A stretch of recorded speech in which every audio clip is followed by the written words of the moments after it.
realize, I mean, it's going to be a delight to watch. So that's an interview you have to look forward to. Remember that you can find us using the hashtag GTV Breakfast on all the social media handles. All our accounts are verified, and so when you share, like our pages, you share authentic content from GBC. The hashtag to follow GTV Breakfast. So I'm swiftly going to hand over to Tia Cap real quick. Swift morning. Okay, there's a conversation on pain management. No, we're not talking about what you're going to feel if you should get knocked out, because you're not getting knocked out now. But pain management, how do you deal with pain? You know, pain that is just off the charts. It's a conversation sponsored by Lufat Tablet and Suspension. It's in 20 minutes time. So if you're in pain and you are managing pain and you want to know how to manage pain, well, everything is here in 20 minutes on this show. All you need to know about pain, basically, is what that conversation is about. We send our appreciation to our sponsors, Awake Purified Water and Adonko Next Level Energy Drink. There's a cheesy what we asked yesterday. Some winners to be announced a bit later. For now, we start off with our wisdom nugget. Yes, and Dr. Kofi Osei Kusi is talking about balance, balance in your life. Yeah. Good morning. Balance. It's a good morning to you. So excited to come your way again with the wisdom nugget for the day. And guess what? A nugget a day keeps the problems away. And today, there is one particular wisdom nugget that I could speak about every single week because it is so loaded with wisdom. It's so loaded with the power to spice up every single day of your life. It's so crucial that we all learn to live a balanced life. Some people live always in the future. It's always about where they're going to. It's always about what they don't have. It's always about what they are working towards, and they never live in the present. Other people always live in the present, and they live as if there is no tomorrow. If they had money, they would spend everything on themselves as if there is no tomorrow. But you need to learn to live both in the present and to live in the future. That is what I called having a balanced life. You know what? I remember a story from my father. You know, when I was growing up, my father was the general manager for a company. And, you know, once a while at home, my father would wear a T-shirt with spots and holes in it, like a tattered shirt. And as a young boy, I would go to my father and I'd go like, Dad, should I go and find you, a cleaner, better, T-shirt to wear? Because I know you have better ones. Why do you wear this one? You shouldn't wear this one. It's tattered. And he would tell me that, hey, you know what? In life, you should always dress good. Sometimes you should wear things that are tattered. It may have sounded funny, but growing up, I learned something from it. My father was the only man I knew when I was growing up who would chew paracetamol as if he was eating biscuit. He would chew the paracetamol, grill. He would throw it in his mouth. He had a headache or for whatever reason. He would chew it like that. And I'll go to him and say, Dad, but isn't this bitter? And he'll go like, hey, you know what? In life, even the bitter times of life, you should find a way to enjoy it. You know, it's so crucial to not live always in your comfort zone. It's so important that you get out of your comfort zone and test other things. Even if you're born in wealth, don't live all your life in that wealth. Once in a while, come out of that wealth and get into the tough and the difficult parts of life. I remember one day, kind of funny story, but I was driving with a friend of mine. It was a Toyota van. We were driving, and it was about 6 p.m., and we were driving towards the home.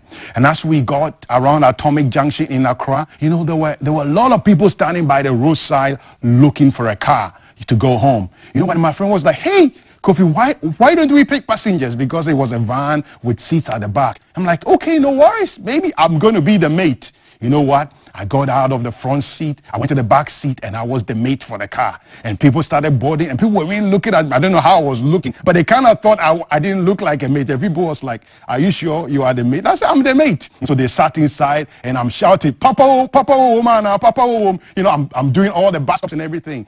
It may have been funny, but guess what? I learned so much from that.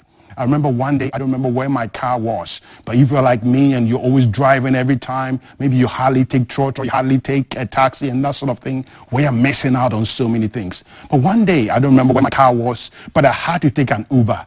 And sitting in that Uber from wherever I was to wherever I was going, I can't tell you how many things I learned from this Uber driver. This guy was probably someone who could be holding like a double PhD. And he was driving this Uber, such an intelligent man, the kind of knowledge, the kind of information he shared with me driving that Uber, the financial wisdom he gave me in that Uber, I would never get that driving my own car. I don't know what your position is, but today I want to charge, especially some of our most senior citizens in this country, some of our most senior and respectable CEOs. I want to charge our honorable members of parliament with all respect. I want to charge our honorable district chief executives. I want to charge you, why not do something extraordinary, something that none of your predecessors has ever done? Why not be the first honorable member of parliament in your community to devote maybe 5 days and every day you take a broom sweeping on the streets? Wouldn't it be amazing if a member of parliament took about a week himself or herself, clean the community, doing the dirty things, coming out of the comfort zone and getting down and doing some of the things that only the ordinary people do? You will be such an extraordinary person. I want to charge a CEO, maybe the CEO of a big multinational. If you took a day, let's say the CEO of Vodafone decided that for 3 days, this CEO was going to take the uniform of a security guard, dress like a security guard, get to work by 5:45 a.m. and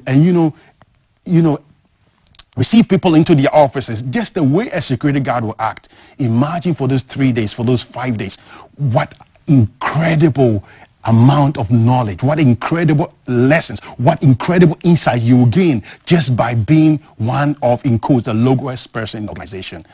I want to charge you to do something extraordinary, to break the rules, to live a balanced life, get out of the comfort zone, get into the place where everyone lives. It will amaze you the kind of wisdom you're going to learn, the insight you're going to have, and how much life is going to take you beyond that point. Because there are things you can never learn where you've always been. You need to get out of the comfort zone, learn something new. Have yourself a brilliant day, and I hope you share stories, and I hope you write them on Facebook and you share it everywhere about how these wisdom nuggets are helping you excel and advance in life.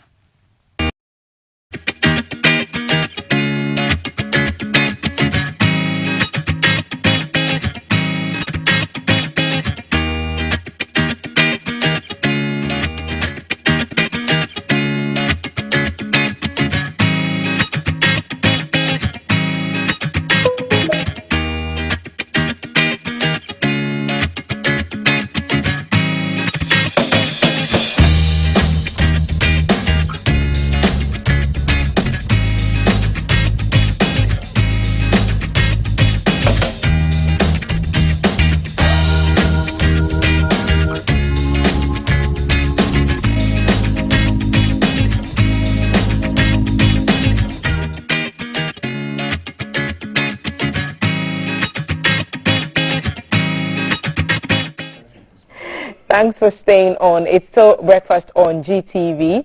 We hope you've woken up to a pleasant day.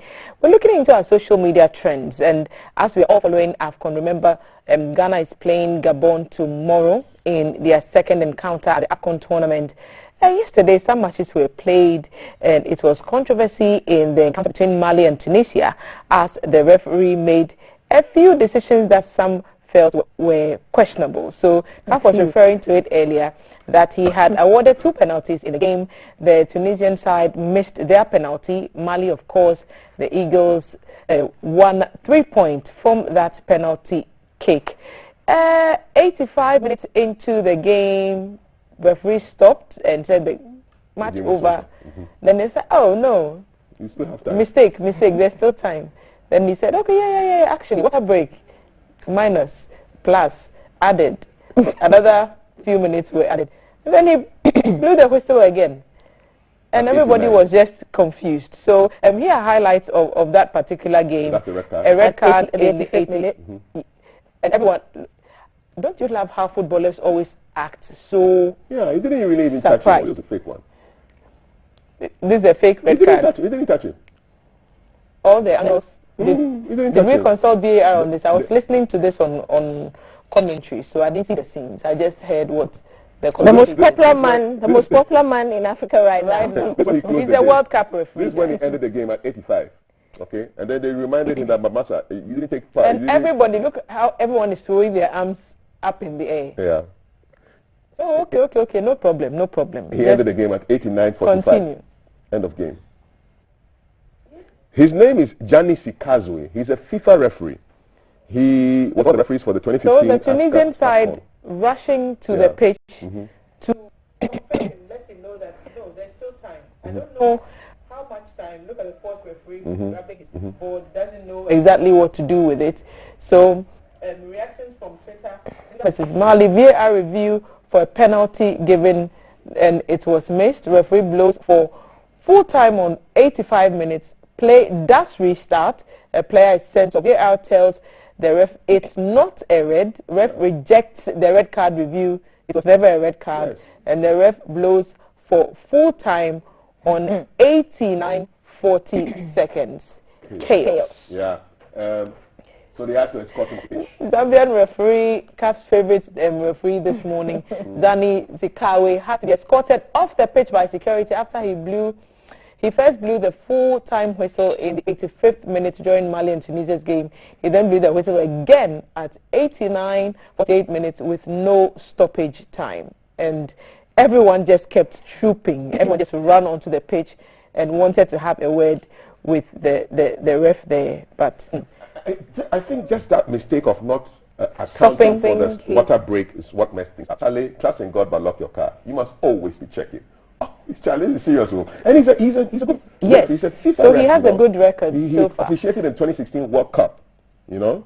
CAF officials interrupt the press conference to demand Mali and Tunisia return to play the final 3 minutes of the game. Mali players returned to the pitch, but Tunisia refused to show up. Where were they?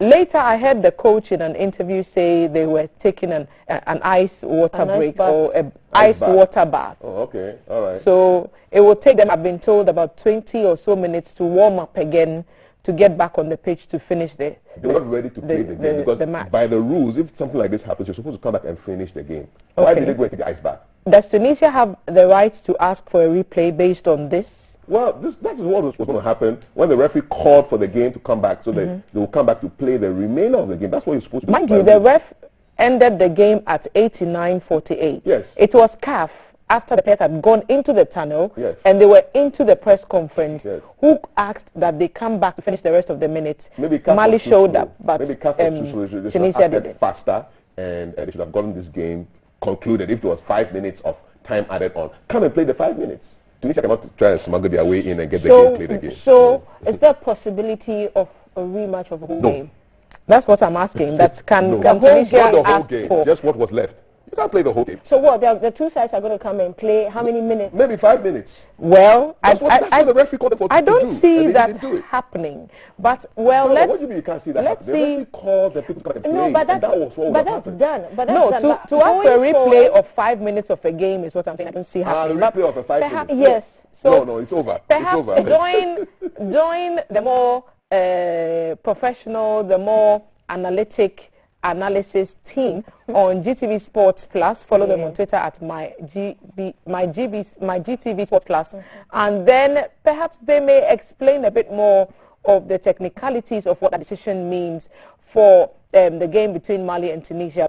But now we are getting on to another part of the continent where churches they're not happy with cardinal texting, are they? So Rwanda has introduced a system where certain checks are being imposed on religious organizations, especially churches. And they are asking, among other things, for pastors to have, for example, a degree in theology before they will be allowed to man a church. No, allowed to preach. And cardinal texting is thinking Ghana should consider adopting some of these measures. I agree with him. I agree with him. 250%. That's a lot of agreement. Yes, that's how much I agree with him. Okay. And it's not just churches. Mosques were also shut down. They were banned from doing that call to prayer early in the morning on the loudspeakers. And the imams are also supposed to have the right education. He says, listen, you can get your calling from God, but after you've gotten your calling from God, you should also respect the Rwanda's call. The government of Rwanda's regulations and its calling as well. And there's even more. You are only allowed to pray in approved areas, like a building. So a church building, going to a mountain, going to a desert, going to a wilderness, praying by the sea, praying by a river, all those things. You can't regulate going to a cave, No. So 6,000 regulate churches were spirituality, shut down Yes. in Rwanda. Well, go and tell You them never to see kick that out. happening in Ghana. I 6,000 don't. churches. I do not see that happening. I wish it would that be interesting, though, and it fits into the broader conversation of what the police administration did recently with the statement on fake prophecies yeah. and the debate about whether or not it was within the remit of the police to regulate spiritual matters. Yeah. And so it feeds into that broader conversation. I don't see it You happening. don't see it in happen. Ghana. I had a conversation I had like a Facebook audio show I do weekdays, 8 p.m. on Facebook. And somebody said, this thing will favor the Orthodox churches more than the charismatic and the Pentecostals. You know, the Orthodox churches, like the Catholics and the... They are the one umbrella. They're the ones who go, you need to have your education and Theology. things on point before you can preach. So that was the point one of the listeners made, you know. So it's just, this thing can But bring not confusion. everybody belongs to an Orthodox That was the exact point the person was making. religious organization. Okay, so reason why I agree with the cardinal 100%, 250% is that what makes a bishop? When do you call a preacher a bishop? When do you call a preacher a doctor? You know, you have to set all of these so that one person can't just get up one day, put a billboard somewhere on the Temamoto way and say Bishop, Doctor, something. Angel, whatever. Let's clear everybody. I agree. So we have I the Sheikh and the Reverend who will be on the show today. Okay. I'm going to ask them this question. I agree. Great. I would love to hear their perspectives on this. 250%. I do not sincerely see this happening Cardinals, in Ghana, the assembly because I'm members. sure it will face a series of opposition. I agree with it. It will just be chaotic. 250%. Imagine Clear closing everybody. 6,000 churches. Yeah, he did it, though. Not going to happen. But, you know, still talking about the police and Cardinal Texan asking the police to, you know, clamp down a bit more on religious organizations. Another police officer has landed on the bad side of the law after he was caught at work intoxicated. So... Charlie, you for talking the booze rough. He caught it. He was intoxicated. Charlie, he was drunk. He was drunk at work, and unfortunately he was caught. So now he's been interdicted and referred to a psychologist. Wow. Probably going through some serious issues. You know, but Charlie on duty like that, sozzled to the nth degree. It was crazy. I saw the video and it was... Okay, perhaps we'll see the video as well. Yeah, the police put out a statement on it on their Twitter page, and they say yes, they'll be evaluating the man also psychologically. The part that I am happy about is the not immediately throwing him under the bus bit, to say that he was drunk on duty and so we're going to do X, Y, Z, but it came with the help that to assess his state, perhaps find out if he has issues that needs help to be sorted out. Yes, that part just gladdens my heart. Yeah, and I wish all employers would take their employees' welfare into consideration. I mean, they are being quite considerate. They say the clinical psychologist has been assigned to evaluate him and offer him the necessary support. In addition, he will be referred to the police medical board for thorough review and support towards rehabilitation where necessary. Okay. Yeah, so that's the video of the man, you know. The said officer's suitability or otherwise to remain in the service will be based on the outcome of investigations and the recommendation of the police medical board. I think that's fairly fair. Yeah. That's a fair position. Yeah. The people, they go through issues. So. I'm waiting for the other shoe to drop, because that's when they'll start putting genders into positions that people do not have facts on. But it's quite sad. For me, the fact that he's getting help. So is this like what is work called, CAF? When the police stops you and they think you may be under the influence and they ask you to walk a straight line. Yeah, they just want to see your level of balance. Dr. Kofi was talking about balancing your life. You know, and so but this is not the kind of balance he was talking about. No, you guys are unbalanced when they stop. This one is a steady balance. How many fingers? Yeah. Or a breathalyzer test. Yeah. Police no stop me for that before. So well, we're glad he's going to get help. He's going to get help. He's going to get help. Yes, yesterday we were everywhere. Yes. I sat down with the health minister. Indeed. And went beyond our compound, beyond our network, beyond our channels, and it hits other networks. Yeah. And it just tells you how important the health of Ghanaians are to them. And people are genuinely interested in the plans that government has for the health sector. University students reopening and the issue of them being asked to be vaccinated. Remember, the health minister said anyone who was 18 years and above who was going to school was required to show a vaccination card. That's a conversation I followed on the other networks that monitored our interview with the health minister. And I appreciated the extensive views that it generated. Indeed. Because it was not just a GBC thing. The health minister is not a health minister for GBC. It's a health minister for the country. So it was nice. I personally liked the fact that everyone appeared to come on board and helped share a bit more of the content that the health minister provided. So the highlights were that first of all he talked about this whole issue of fake vaccination cards, that there will be an investigation into that. He spoke about the fact that the ambulance system is supposed to be free. Yeah, and so those of you who are charging people money and fueling ambulances, you are just on the wrong side of stuff. He said if you do pay for the ambulance service, ask for a receipt. And then T asked him, so if we ask for a receipt, are we going to get a refund? He said, just ask for the receipt, we'll see. Yes. Now there's a group of concerned doctors who are asking for the vaccination issues to be stopped, and he said he rejects the position with impunity. I mean, he actually said it retards the progress we are making in the drive to get more people to get vaccinated, especially in the midst of all the hesitancy and the apathy towards receiving the shots in the arms. Exactly. And so extensive conversations went on. The bit that I didn't quite like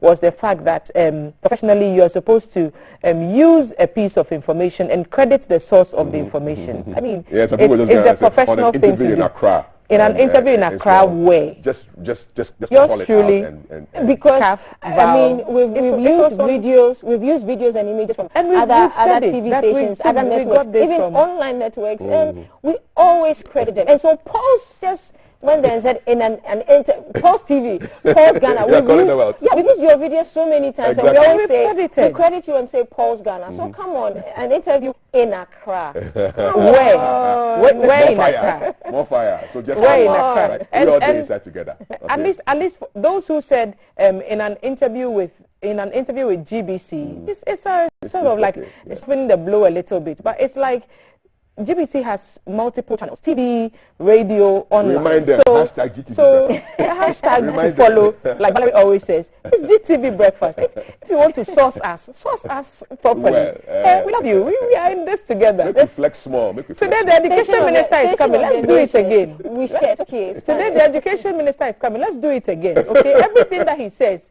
use it to make it. Credit us. Let's have a mini town hall meeting with the education minister. In an interview with GTV breakfast, the education minister said, schools are reopening on this and this date. You see how it goes. We love you.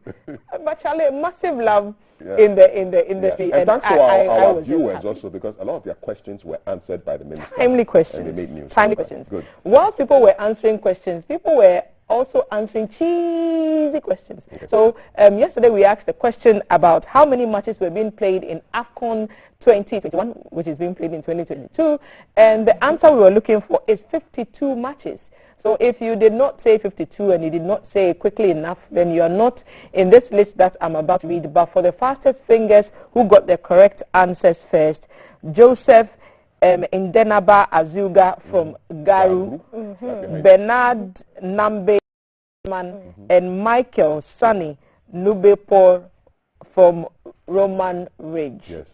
They asked for our cheesy question yesterday, our cheesy quiz asking how many matches were being played in AFCON. Answer 52 matches in all, and you can catch all the games on GTV Sports Plus and also on GTV Plus on 18 regional FM stations across the country, and commentary in local languages as well. Obonu TV, Garden City TV on board. Remember, the game between Ghana and Gabon is tomorrow, so let's start praying now. Okay, so that and managing our pain in advance, right? balancing our pain. And balancing your pain. And if you have any thoughts to share on pain management, in the next few minutes, about 2 or so minutes, we'll be having a sit down with a doctor to look at all the ways in which you can manage your pain. So all kinds of pain are on the table. What kind of pain do you experience? And what advice do you want from the doctors? Is time to get into that conversation after the break, and we'll be back to do just that. Stay with us.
Very, very well. And together with the Tobinco family, we are fine. Fantastic. Even though we have a little challenge. Okay. We've lost our grandma. Oh. Yes. Is that the mother of the boss? Yes, the mother of the boss. Oh, we're so sorry. We send our condolences to you from all of us here at GTV Breakfast and GBC. Thank you. She rests well. May grandma rest well. Right. And you're in the news. I saw some a building that was sponsored by Tobinco. Yes. A building for the Ghana Police Force. Yes. Well, as part of our CSR, we thought that they needed something, and they got into conversation with us, and we needed to support. Nice. Yes. So we've been doing it so much for the health sector, but we need to let a little bit veer off into the other area because security is also paramount. Yes, so, it's part of health as well. It's something we are doing, and we keep doing. Okay. Yes. Good on you. Congratulations. Thank you. And once again, our condolences for grandma. May she rest in peace. Thank you. Let's talk about pain management now, what it's all about. I mean, it's something that is not immune to anybody at all. What exactly, first of all, is pain? And when you say pain management, what are we talking about? Right, thank you. So pain could be subjectively defined as whatever the person is feeling says it is, and whenever he feels it and he says it, you have to accept it. That is to say that pain is so subjective that if I feel a headache, it is very difficult to measure. So if I say it is on now, you have to accept it. That's all. That's all. But much more technically, it is to say that it's an unpleasant sensory or emotional experience that we go through. And it's usually because of an actual or a potential damage to a tissue or a part of the body. So you get a nail prick, you get a hot water splashing on you, you scald yourself. Actually, your tissue gets damaged and you feel it. But sometimes you haven't even experienced that, but the thought of it, yes, can even give you some bit of pain. So pain can have a psychological cause. Exactly. See, the whole body is like a electrical circuit where you are a whole bundle of electricity or energy, so that there is serious communications going around, and your brain is the center of this whole communication. Your body will pick it up through what we call a central nervous system, including your spinal cord, and then your brain will interpret it as pain. And then if you have to move away from the source of that noxious chemical, you move away. But sometimes, out of experience, if you've been bitten by a dog before, and you meet a dog, and you know that you are almost there, you get a pain even before the dog will bite you. Yes. Okay. So it is a lot more mental in terms of pain, but it is a very complex physiological process. Is that what happens when you see somebody receiving a punch and it's almost like you felt the punch yourself? As we are watching AFCON and all that, yes. Sometimes you feel the pain of somebody who has lost. Yes. So it's very, you can easily connect, because that's why it's emotional. Okay. Yes. So it's a very complex area and that's why it's so difficult to manage pain, because it's so common. Almost everybody experiences pain, and pain is almost in almost every disease. But then, how do we manage it? And that's why we're having this conversation. Here. Okay, we'll talk about pain management in a bit, but I want to find out what are some of the myths and false beliefs about pain. Yes, for as long as pain has been with us for years, we've had a lot of things being passed down to us, and that's why it becomes myths or false misconceptions. So one of the very common ones is that, and it's preached at church, no pain, no gain. So you have to go through pain before you gain.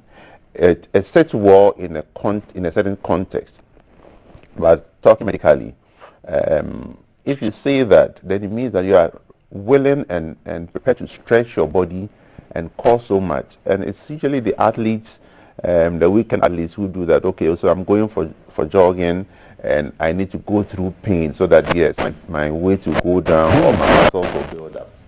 But there's a limit to it. As long as you start feeling the pain, you need to stop. Yes. Most of the time, you're not toning your muscles to get used to that kind of exercise. But after you become a regular trainer, there should be a limit to which you can, go with your training. So the no pain, no gain thing does not work fully in our context of medical or pharmacy practice. The other thing is that we say, oh, pain is a process, or it's part of the aging process. So that as you are aging and you are feeling pain, you tend to accept it. We shouldn't accept it. We shouldn't. Okay. Because WHO says that pain is an indicator of an underlying problem. So it should signal you, it should prompt you that there's something wrong with you. So you need to get medical treatment. Otherwise, you just get relaxed within that atmosphere and say that, oh, meanwhile, it's prompting you that there's a bigger problem that you need to manage. So that is that. The other thing is that people think that, okay, most pain medications are addictive. So once you start pain medications, then that is you go on that level for forever. But if you follow instructions as prescribed for you, it does not get addictive. You take it as prescribed, you stop it as when instructed to, and you are fine. And similar to what we were just saying, that they say pain is all in the head. So that if mentally you are tough and you say that, no, this one is burning, but I refuse to accept it as pain, you live on. Okay. But it is both mental and sometimes also physical. So if you have a physical burn, your tissues are gone, your tissues are damaged, and you want to say that, okay, you don't want to feel it, okay, you want to block the transmission to your brain, that's not good enough. What is going to happen is that you are not going to avoid the cause, and then further tissue damage can occur. Okay. So these and many other things have been bandied around as facts about pain, but these are not correct. Okay. In case you just joined us, this is a conversation on pain management brought to you by Lufat Tablet and Suspension. My guest is a pharmacist, Christopher Mensah, PhD for Tobinco Pharmaceuticals, producers of Lufat. And your comments or questions on pain and pain management to 055-556-1034. They are coming in, and shortly Thelma will read out your questions for my guest, the pharmacist. Now, that's about pain management. What exactly is that? Yes, so in trying to manage, and the operational word is manage, and not so much cure, yes, because... Pain can be cured? Yes, so it depends. If it's based on the type of pain, if you're having malaria, it's giving you a headache, you treat malaria with Lufat or any other product, you're fine. Okay, but for the most part, pain tends to get chronic. In that case, you just have to manage. So the management involves ways or tactics to prevent you from getting the pain, to also diagnose or properly assess the pain, and then to treat it, as it were. So for example, you're having a chronic backache, and then we think that, okay, it's because of your chair or your mattress or your posturing, the way you lift up things. So if you can prevent that, change your mattress, change your seat and all that, that is part of the pain management process. Again, because pain is a lot subjective, clinicians sometimes find it a bit of a challenge to properly assess and to diagnose, because the person is saying, I'm feeling it, whether you know it or not. But thank God we have some other tools or techniques to be able to properly help in that. And once the physician is able to assess that this kind of pain is all part of the management, and then also the proper treatment, whether by medication or any other method, is also part of pain management. So sometimes it doesn't even require medicines, because you were saying that maybe the chair you're sitting on is not right for you, or your mattress is too hard or too soft, and just locating that problem. That is just enough. Because how about imaginary pain? So people believe something is going on, and you do all the tests, and so pain can, there are a number of pain which we don't even know the cause. And there's as you're talking about imaginary, there's another level of pain we call phantom limb. Some people who, for example, might be diabetic, and they have a diabetic foot which was getting gangrenous, is being cut off. Okay, so there's no impulse communicating from that cut off leg to the brain to say that there is pain, but they feel pain. They can feel an itching or a pain, and the foot has gone. The foot is gone, but they feel the pain. Yes. Wow, what's going on there? Yes, so that is the complexity of the imagination and other chemicals that will start in. Yes, because the brain is the seat of everything. Yes, and yes, you can also imagine, because I mean that is where the emotional bit comes in. You can just imagine. In fact, there's even financial pain. There are people who... Is that not poverty and brokenness? Yes, it's part of it. For example, you go to the hospital, you realize that you do not have money. A prescription is written for you. Get it billed at the pharmacy, and it is 1,000 Ghana cedis. And you know that you are broke. Yeah. Already you start getting headache. The fact that you know that there's no money in your pocket can just cause a headache for you. Wow. Exactly, yes. Poverty is really a disease. It is. Yeah. It is. We pray that we don't get it. Oh yeah, we pray that we are as far away from poverty as the north is from the south. Yes. Let's take a couple of questions and comments from you. 055-556-1034. Pain management brought to you by Lufat Tablet and Suspension. And your messages brought to you by Thelma Na Taki. Thank you, Cav. The poverty pain just hits me because they say if when you see the bill and it's 1,000, then you start to feel pain. That's a good one. Good morning, GTV. I want to ask, if the brain is damaged, do you feel pain? If yes, why do mentally ill people, why don't they fall sick? Okay. If the brain is damaged, can you feel pain? Yeah. So there are so many levels of brain conditions or brain damages. Okay. So the mentally ill person, it does not mean that it does not feel pain at all. Of course, if he gets into a traumatic situation, he gets a motor accident, he will feel the pain. Maybe he might not verbalize it as expected, or based on the level of brain damage, he might not be able to express it as it were, but you feel it. And because the brain is also supposed to interpret and then also give you a certain capacity or threshold for you to tolerate. Okay. Yes, so their threshold might be different. Okay. Because maybe a simple nail prick, you might shout. But for them, maybe it might have to enter into the inner recesses before they can shout. So there are various, the individuality also comes in when it comes to pain. Okay. Quick follow-up before I go to Thelma. Do people in a coma experience pain? Well, so because again of the subjective nature, you will not know. You will not know. Yeah, because the person is in a coma and the person responding to you. I mean, the same way as children, pain is sometimes undertreated because you cannot say that, mommy, I have a headache. It's just there, but there's pain going on. Okay. Come on. Okay, Mina Hunter Franco Bab has joined us again this morning. Good morning, Mina. Good morning, Honorable Calf and Farmer Chris. Pain categorized into so many kinds may have different solutions. I don't know what this word is. Angina. And for that matter, any other pain be cured with immune boosters. More so, our inappropriate eating along with our blood types may be causes of pain. Is that true? Do you know anything about blood types and pain? All right, so the angina bit, I mean, it's a heart problem where there is pain sometimes because of the reduction of oxygenated blood to your heart, and because you don't get oxygen there and the blood there, then there is pain. Okay, so every kind of pain and its treatment, like I mentioned, malaria, which is giving you a headache, you have to treat the underlying cause. Same with angina, you need to treat it properly. Okay. So immune boosters don't help. Immune boosters generally, because sometimes poor diet is also a cause of a pain. So if you are eating well, you are getting vitamins, especially the B vitamins, it tends to relieve a lot of the neuropathic pains, the pains that happens on your nerves and all that. So it's all good. It's all good. Okie dokes. How do we manage broken heart pain? That's a good one. Emotional pain, is that it?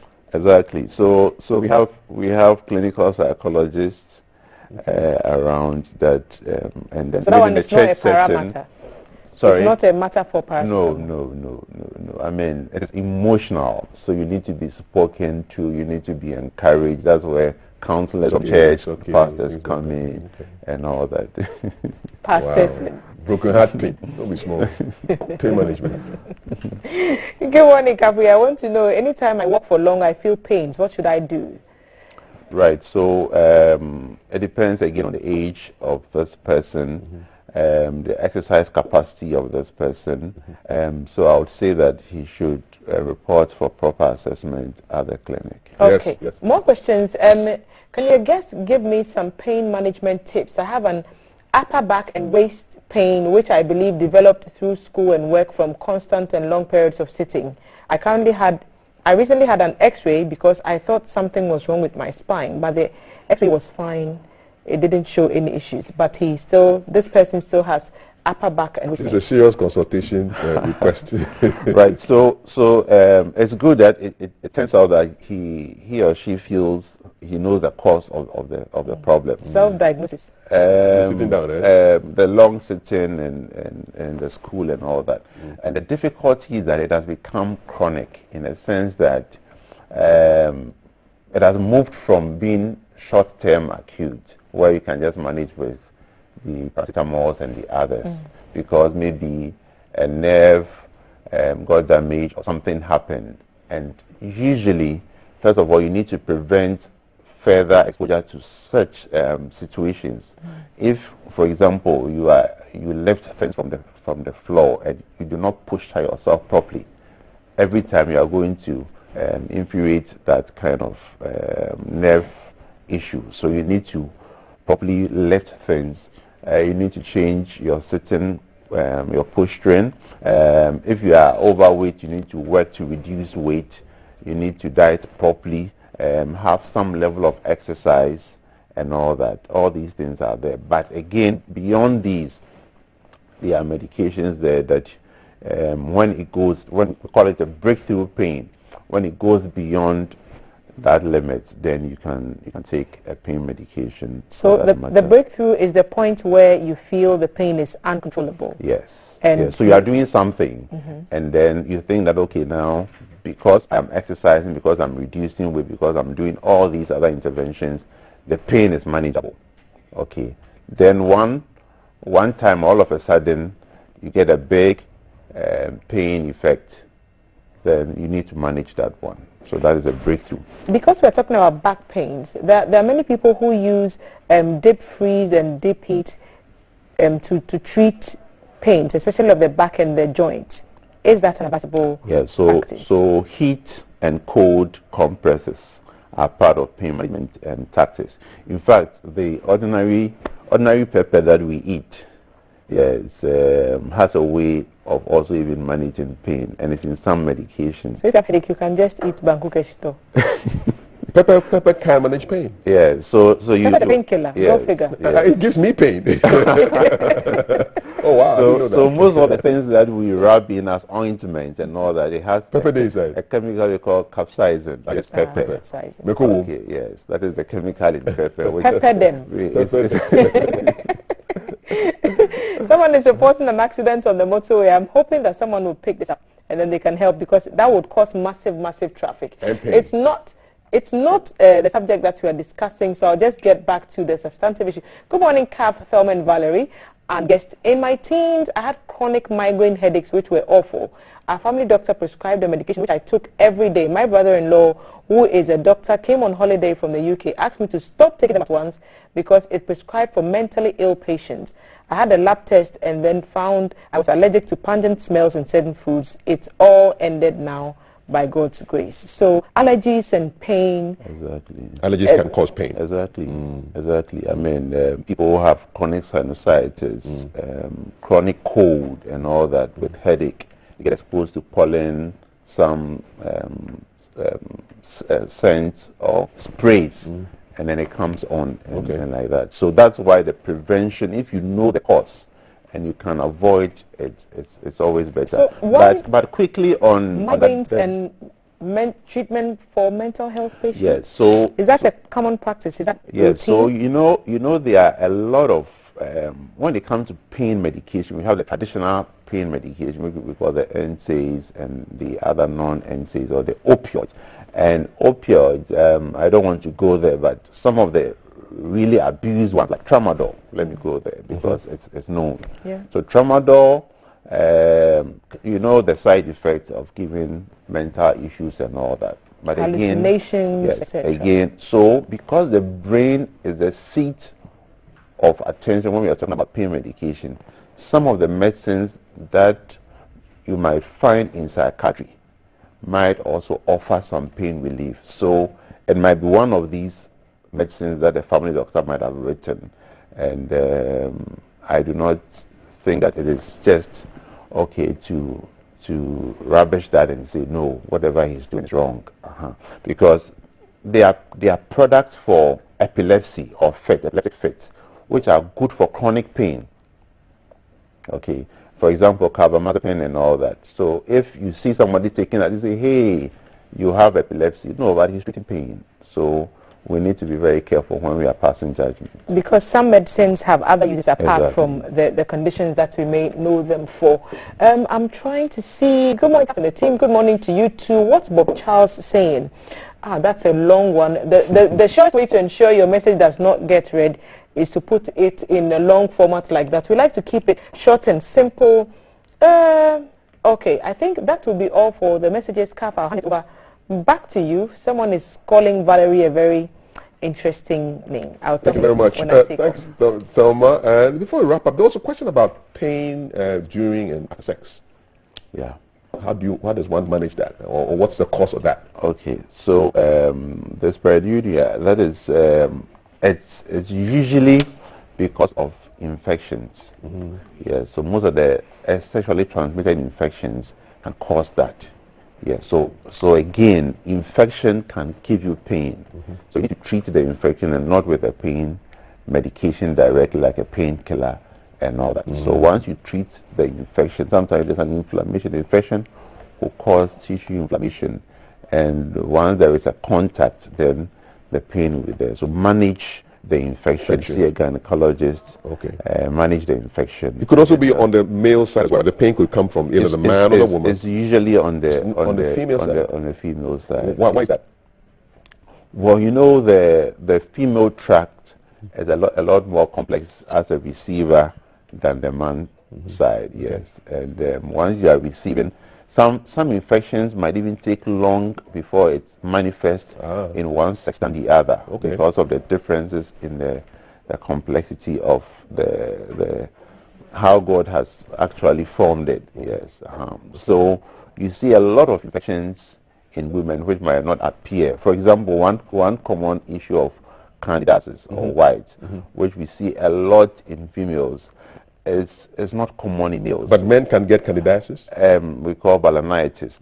But it usually will happen when their foreskin is still intact. Oh. So for a typical person whose foreskin has been removed, it's hard for you to see that. Do you still have Ghanaian men who are walking around with their foreskin intact? Oh yes. Oh, yes. Just a few, I think. Just a few. But it happens. Otherwise, you can still have candidiasis of the tongue or of the mouth, depending on where it has gone. Oh, okay, all right. Okay. Well, pharmacist Christopher Mensah, thank you so much for the conversation on pain management. What do you want to leave with our viewers as your final words? Right. So I want to say that pain is quite common and it's still quite complex. So there are some levels of pain that you can manage over the counter with some of the over-the-counter medicines, the entramols, the diclofenac, and the others.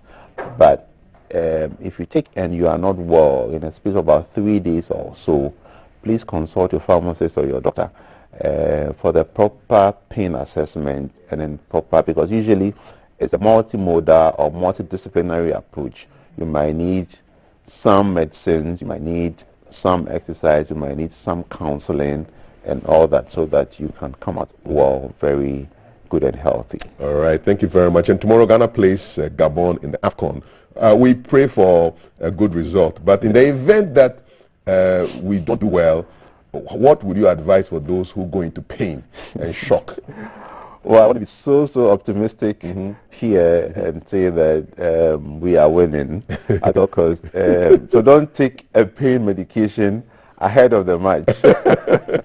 Yes, we will be fine. We'll be fine. We'll be fine. All righty. We will be fine. Thank you very much, Christopher Mensah, Deputy MD for Tobingo Pharmaceuticals, producers of Lufat Tablet and Suspension, who are the sponsors of Health Check. right here on GTV Breakfast. Lufat comes in the form of suspension for kids and tablets. For adults, it's used to manage malaria caused by all forms of the malaria parasite, including simple or uncomplicated malaria as well as severe or complicated malaria. It's taken after a fatty meal for 3 days for effective results. It's a brand of anti-malaria from Tobinco, the market leaders that you can absolutely trust. Product of the year at the Ghana Farmer Awards 2021, and they bring you health check weekday mornings 6:30 right.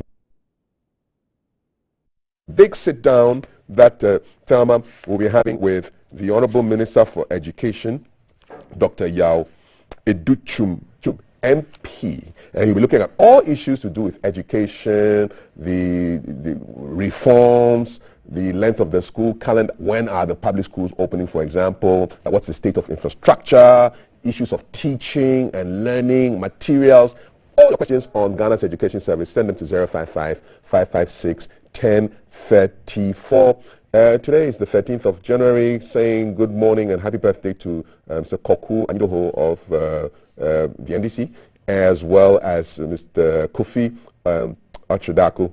Both of you share the same birthday, 13th this January 2022. 50 years to the day that Colonel Achampong took over and ousted Prime Minister Buzia.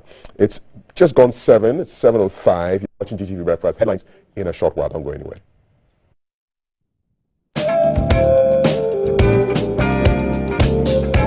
Coming live from the capital, this is the Breakfast Show.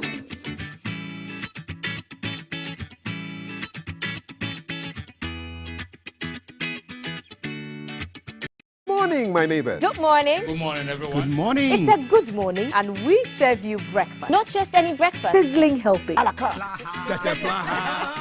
all the time. Okay, let's take a peek. I brought my spine. There are certain things that we do to help the children with their brushing. And there's much more on offer on GTV Breakfast. You want it served buffet style? On-site restaurant. Complimentary breakfast? Off of your plate should be vegetables. So in my lifetime, I haven't seen Ghana Black Stars win an African Cup. Can I show what this restaurant is about? Yes, definitely. Where's the camera? Just stand and turn. So what's your pleasure? Dan Botras, yeah? At that time of the morning.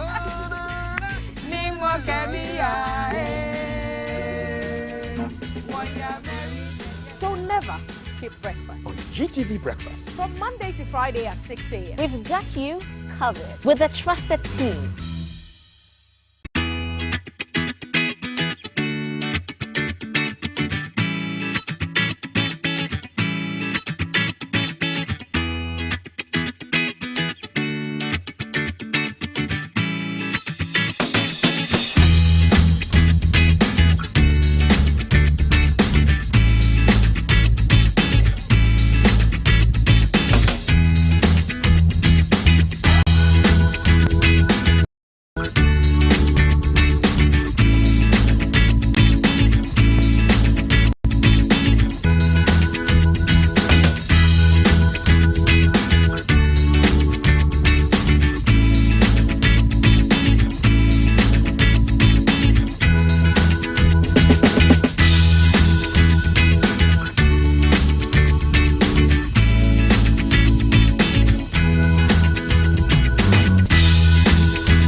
We serve you breakfast. Not just any breakfast. Sizzling healthy.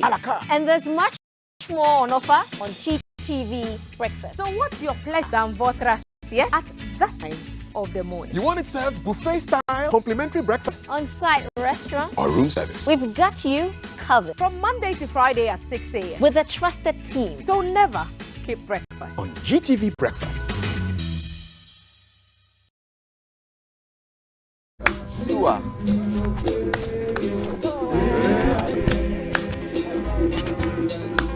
So we're going to talk about GBC.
You have set the pace, you have blazed the trail. Ayiko, GBC, Ayiko, Vampire Square, Ayiko, GBC, Ayiko, Ayiko, GBC, Ayiko. You have set the pace, you have blazed the trail. Ayiko, GBC, Ayiko, GBC, you say, yeah, yeah.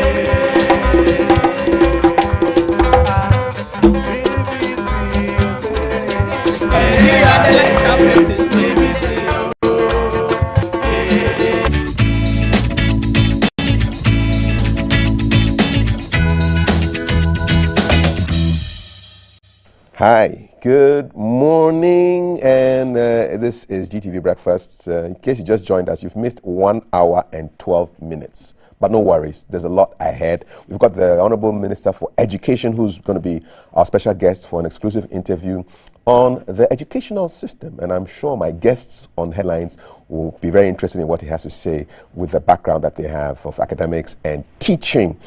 WhatsApp number is 055-556-1034.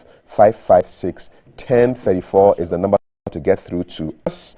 My guests are our regular Thursday morning crew who join us to take a look at the stories. We have Dr. Lawrence Tete, founder and president of the Worldwide Miracle Outreach, and Sheikh Aremia Shaibu, spokesperson for the National Chief Imam. Shalom, salam alaikum to you, gentlemen. Alaikum salam. Good to have you here. Today is the 13th of January 2022, which means exactly 50 years ago, Colonel Champong burst onto the scene and toppled Prime Minister Buzia's government. The Prime Minister was out of the country for seeking medical attention, and the soldiers jumped into the system again.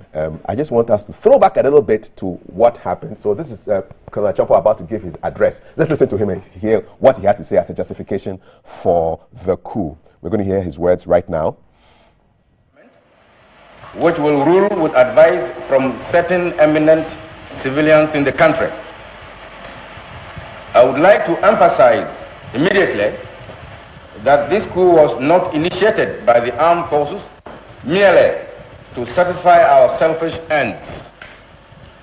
As I said in my earlier broadcasts, the takeover was occasioned principally by the hypocrisy of the Buzia regime, coupled with the inefficient management by that regime of our economy.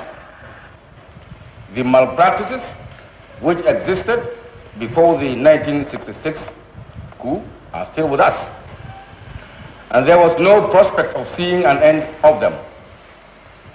Matters got steadily worse, especially in the economic field, and it became obvious that the Busia government had no clue as to how to arrest the position.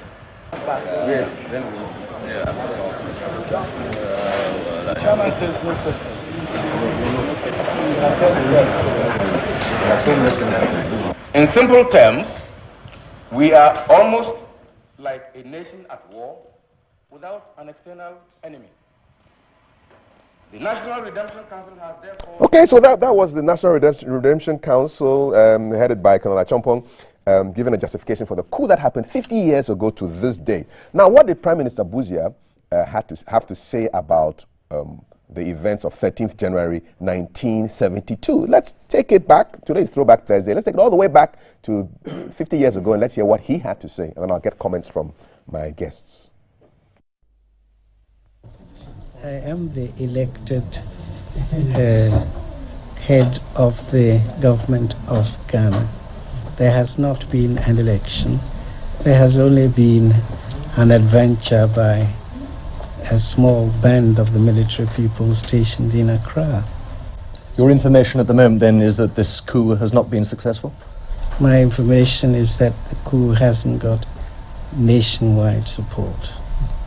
Do you know the Lieutenant Colonel who has led this coup? Only by name. The coup leaders have accused you of malpractices and arbitrary arrests. What do you say to that? There has not been a single person detained in the 2 years that I have been in office. And these preposterous charges, I think anybody in Ghana who knows me knows the truth and knows this is senseless nonsense. What are you going to do now? Are you going to fly back to Accra? So that was Prime Minister Busia way back in 1972. I know, Dr. Torres-Tete, you were probably a young boy, about 8 years, almost 7, going on to 8 years old. But any memories of what was happening? Where were you in 72? I was in Sunyani. Okay. My father was a High Court registrar then, in charge of the High Court in Sunyani. Has just been transferred from Accra to Sunyani. And so we saw it unfold. And for some of it was a very memorable time because then we knew Professor Abrifa Busia himself came from the Branhafo region. So it was something that we didn't forget at all there. Oh, so you were actually in his home region? Right in Sunyani. I was in Rapid International School in Sunyani at that time. Were people happy with this coup? Because Prime Minister Busia was saying that the coup didn't have support. From what you remember, were people jubilating? I mean, in the coup d'etat, some will be happy, some will not be happy. And I know we all have instances. In fact, the history of Ghana from the beginning till today, all the change of government, as some who have been happy, those who have not been happy. But I think that we should not go back there again. Okay. Sheikh, any memories of this particular turnover of government? Oh yeah, I mean, where were you in '72? I was at Takwa. Okay, Takwa. Takwa, and I think that I completed this elementary education in 1973. Oh, okay, all right. 1973. So you were about to complete. Yes. You were about to complete. Any memories of this particular event? Oh yes. The election itself, I had a memory of it because politicians were coming to Takwa at the time at the community center. Yeah, and to do their campaigns. And I remember Busia having come there. The Zongo people were there, were also excited about him. And as when he came, also the unfortunate history about the alien compliance order, also happened, and so on and so forth. So. It did happen, and like Dr. Lawrence said, I mean, in any coup you have people jubilating and some others also feeling sad. But the important thing is the reality of the motivation that triggered the coup. Were they the true reflection of what has been said?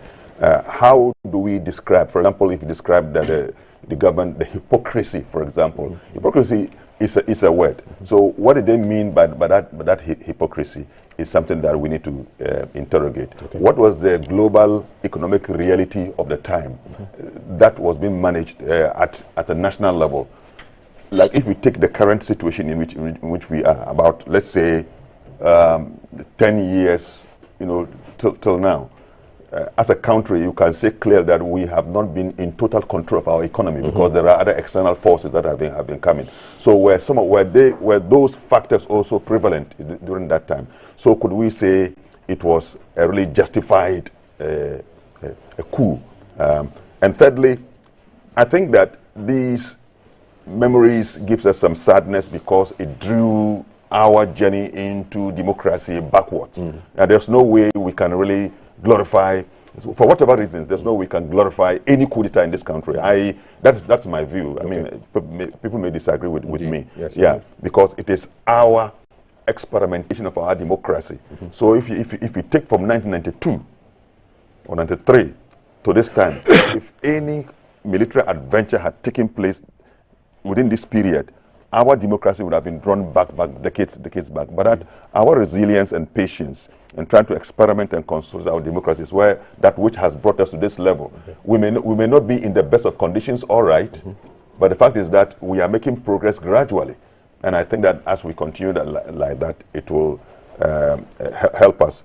So, sorry it happened at that time. It's not all the country that was in support of it. That is the truth. We cannot say everybody was in support of the coup. By the way, those for political reasons may be happy that that had happened. So let's hope that our democracy that has journeyed to this level will continue to see some progress, and our economy.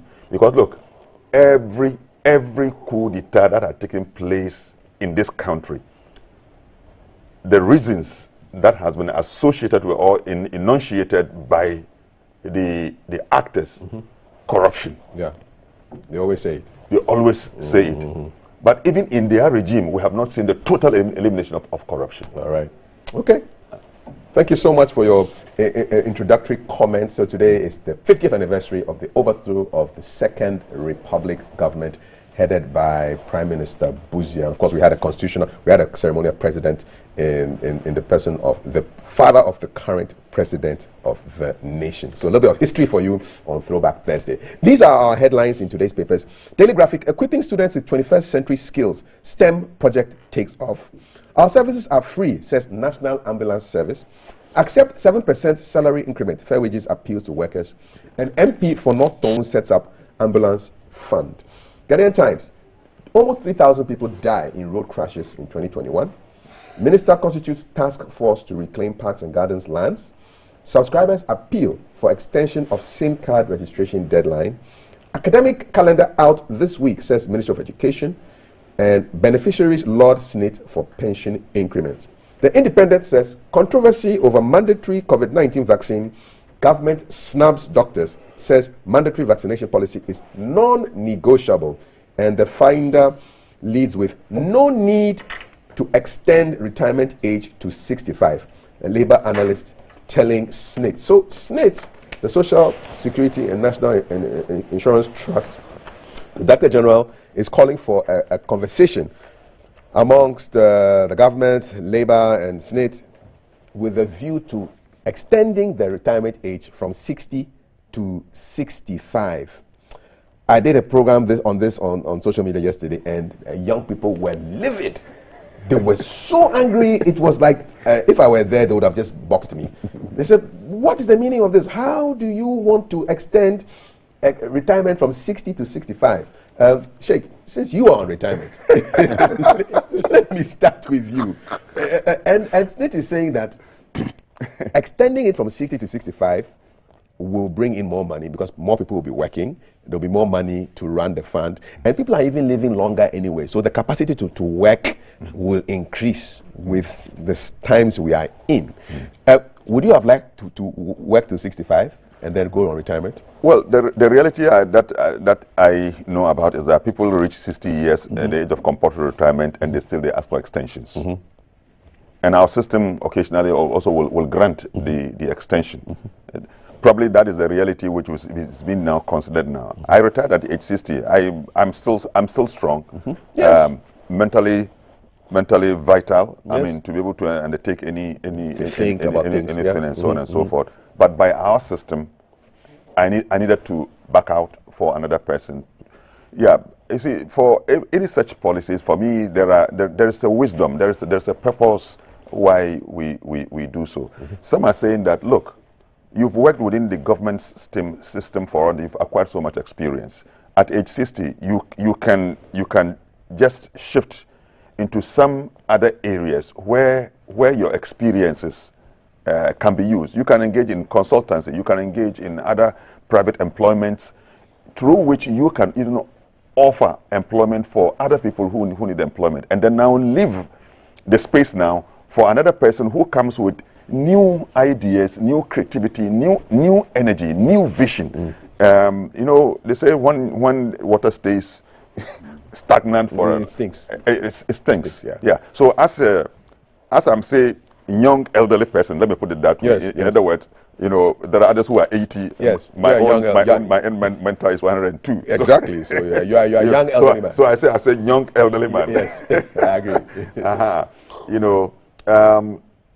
I think that I would also not want to push out completely, the wisdom of the elderly. In other words, we can really have a pool of elderly people whose wisdom we can use to guide. But I think there's a reason why we have to shift for people of new energy that come. Youthfulness comes with a certain energy, it comes with certain creativity. So you will keep it at 60 for now? I will keep it at 60. I want to be as generous, as magnanimous as to the young people as possible. And then also the employment, the narrowing of the employment, channel, will be widened if we give chance, for the younger generation. So I think. Dr. Tete, proposal by Senate to look at it, increasing it from 60 to 65. They say, in America it's 65, and then they're giving all the reasons. More money in the kitty, people are living longer, and this extra money will take care of people who will be in retirement for maybe 20, 30 years. What's your view? Sheikh just put it the way I would have put it. And let me come this way. It is the greed we have that makes it unacceptable by the youth. Otherwise, experience is the best teacher. Now, what do I mean by experience the best teacher? The older you grow in a community, the more vested you become that community, then you become a coach. Unfortunately, we don't know where to disseminate the information, and we don't know also where to create an atmosphere where, when we are old enough, we can give way for certain people to take certain positions so we can move on. We need coaches. And the older you become, the more experienced you become. But we become very entrenched. And so that is where the problem is. In Europe, where I've lived for a very long time, I have professors who are almost 80 years old. But they don't get into the mainstream main line. They become consultants, they become coaches. We who become teaching assistants in some of the colleges and things, go to them and they guide us. So like advisory position, consultants. And that is where this whole issue about council of states and certain institutions were created so we can coach the young ones. You can only be a father if you've been fathered. But unfortunately, the position the younger ones want, the fathers are also fighting for it. And that is why these things. So we need to create a balance. And I've always been saying that I've never forgotten about that mantra or lost that mantra. That we always need to create a balance. There are a lot of people who are over 60 years now, whose energy and strength and knowledge is needed. But that does not mean that by all means you should be a head of department. That does not mean that by all means you should be the director. That does not mean that, and that is why people have been faking their age now. Yes. Now, whether we like it or not, there are a lot of people in the system today who say they are 60 years old. When they die and the obituary comes, 75, 70 and things. So who do we deceive? It's not just the footballers. Yes. It's not just the footballers. No. So it's not just the footballers that lose their age. A lot of people are losing. So we need to be balanced in that. And if we create that balance, then it will be effective. Seriously, I'm looking at myself now, hitting the 60, and I'm realizing that there's so much energy you can do. There's so much we can do. Yeah. So why don't I create an environment where what I have done in the past 20, 30 years, I can let somebody else do it and now move on to something. Let's open the the platform, the plate, the table, so people can have their right place. Because for all you know, everybody has a place. Look at how we complement ourselves. Exactly. And you're contributing on the show. And you'll be surprised that we don't come so political, but we're having the politicians.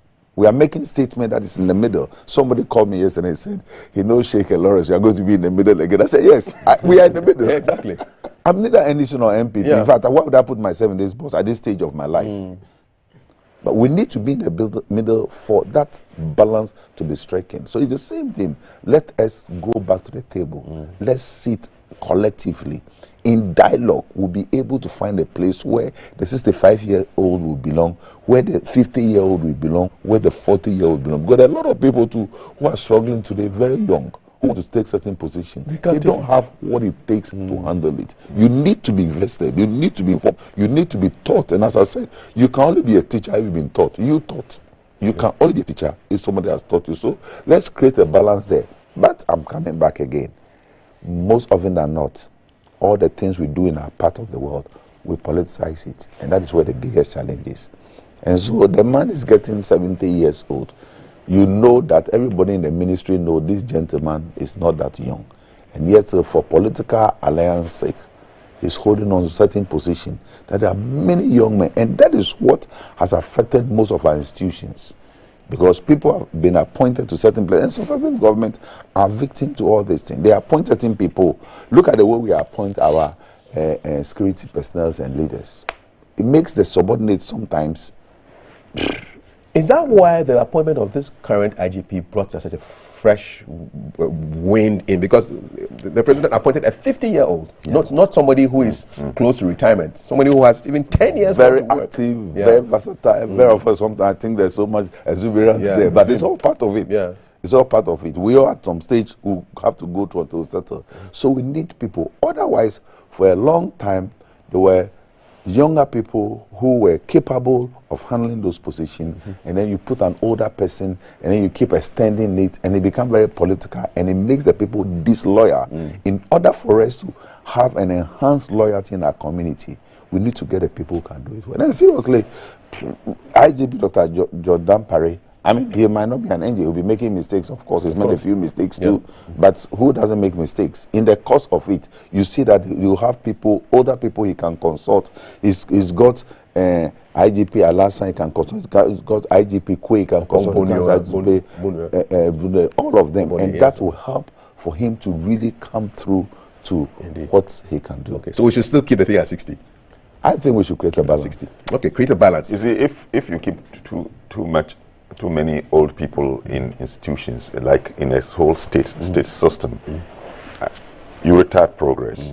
Because at one time there is a tendency, there's something called paternalistic leadership, where the leader is, and between the leader and those who are subordinates, the age gap is so wide. He'll be treating you like a father. That is it. I mean, he sees you as his children. I mean, he can shut you down. Even when he's making mistakes, I mean, you are unable. And then the tradition for our respect for our elderly, which we don't keep in balance. Because, I mean, my children have to respect me. I have to respect my father. He says something, I have to keep quiet, and so on and so on. That's our tradition here, unlike the Western side, where the child can challenge his father. We have to maintain those. I must say, the first time I heard an English a person tell a dad, don't be silly. I thought, Jesus Christ, yes, a bishop's son. I can never forget. Not even his son-in-law.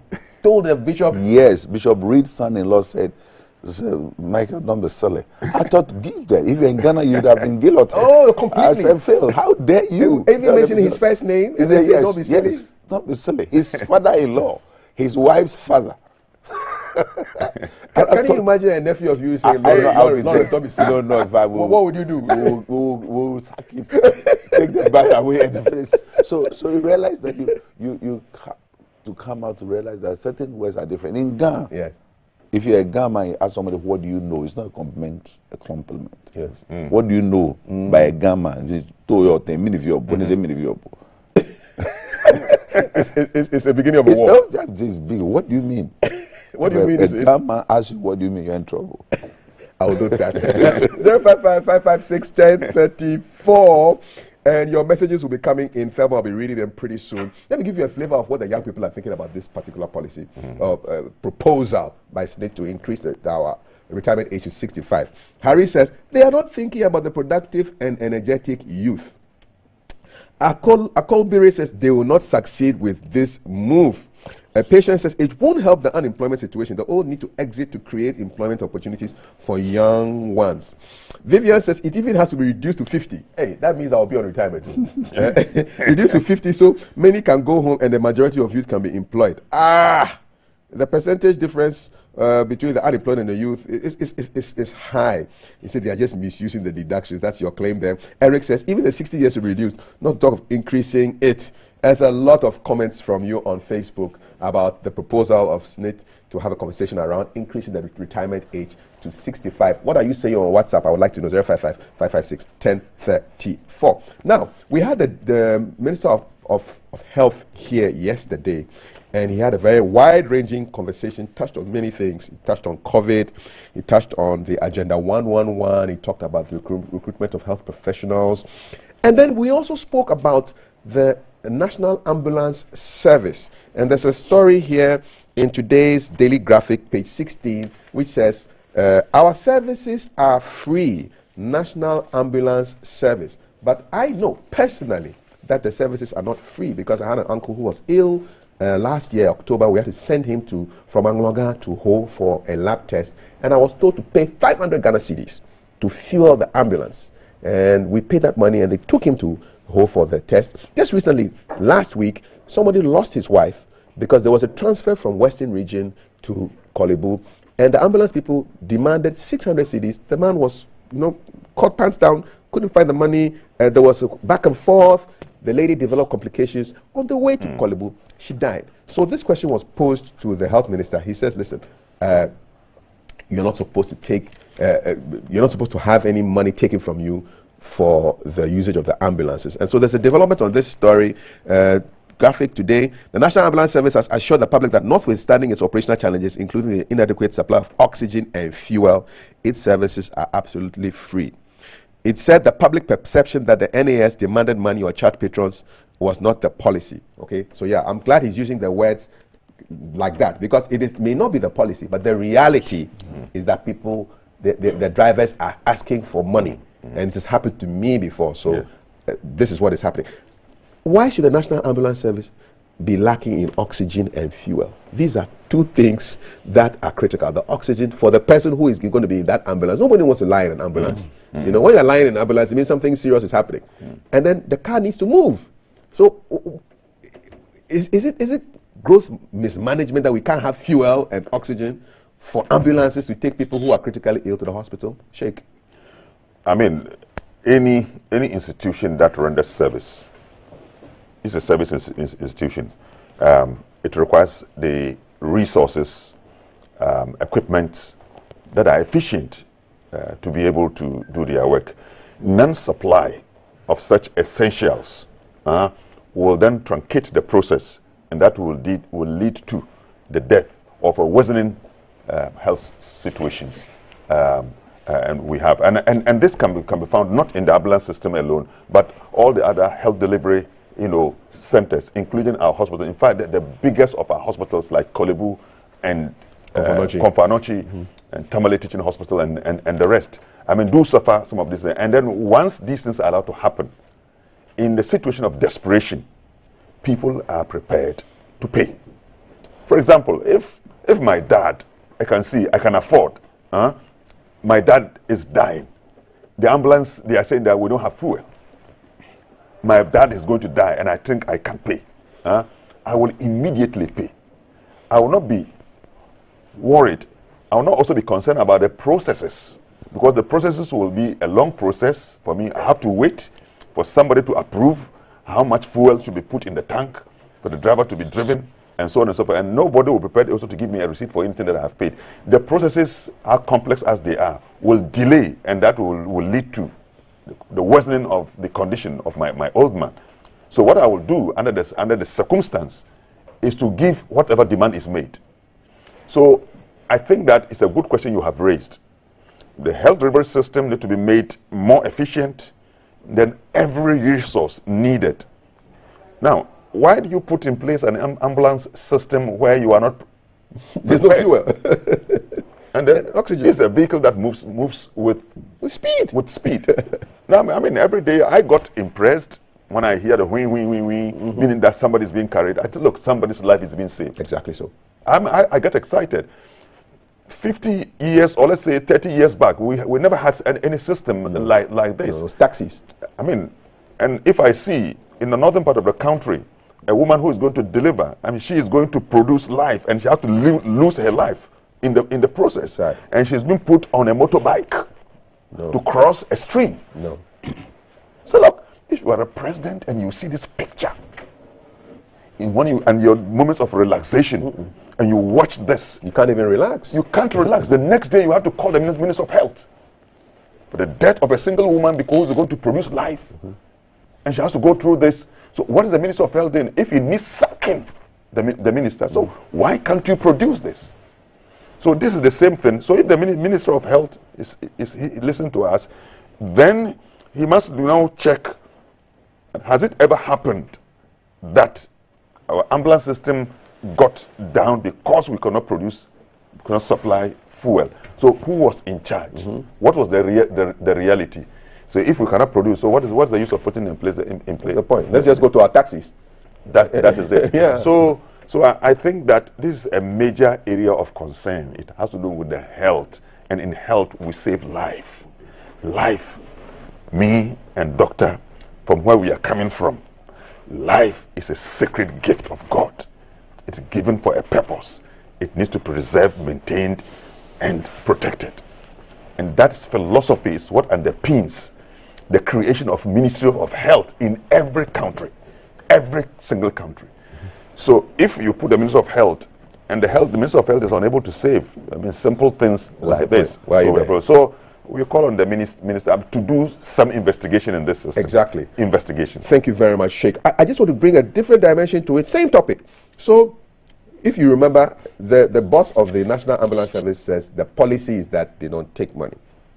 Meanwhile, the MP for North Tong, Honorable Ablakwa, has set up an ambulance fund in his constituency. Why?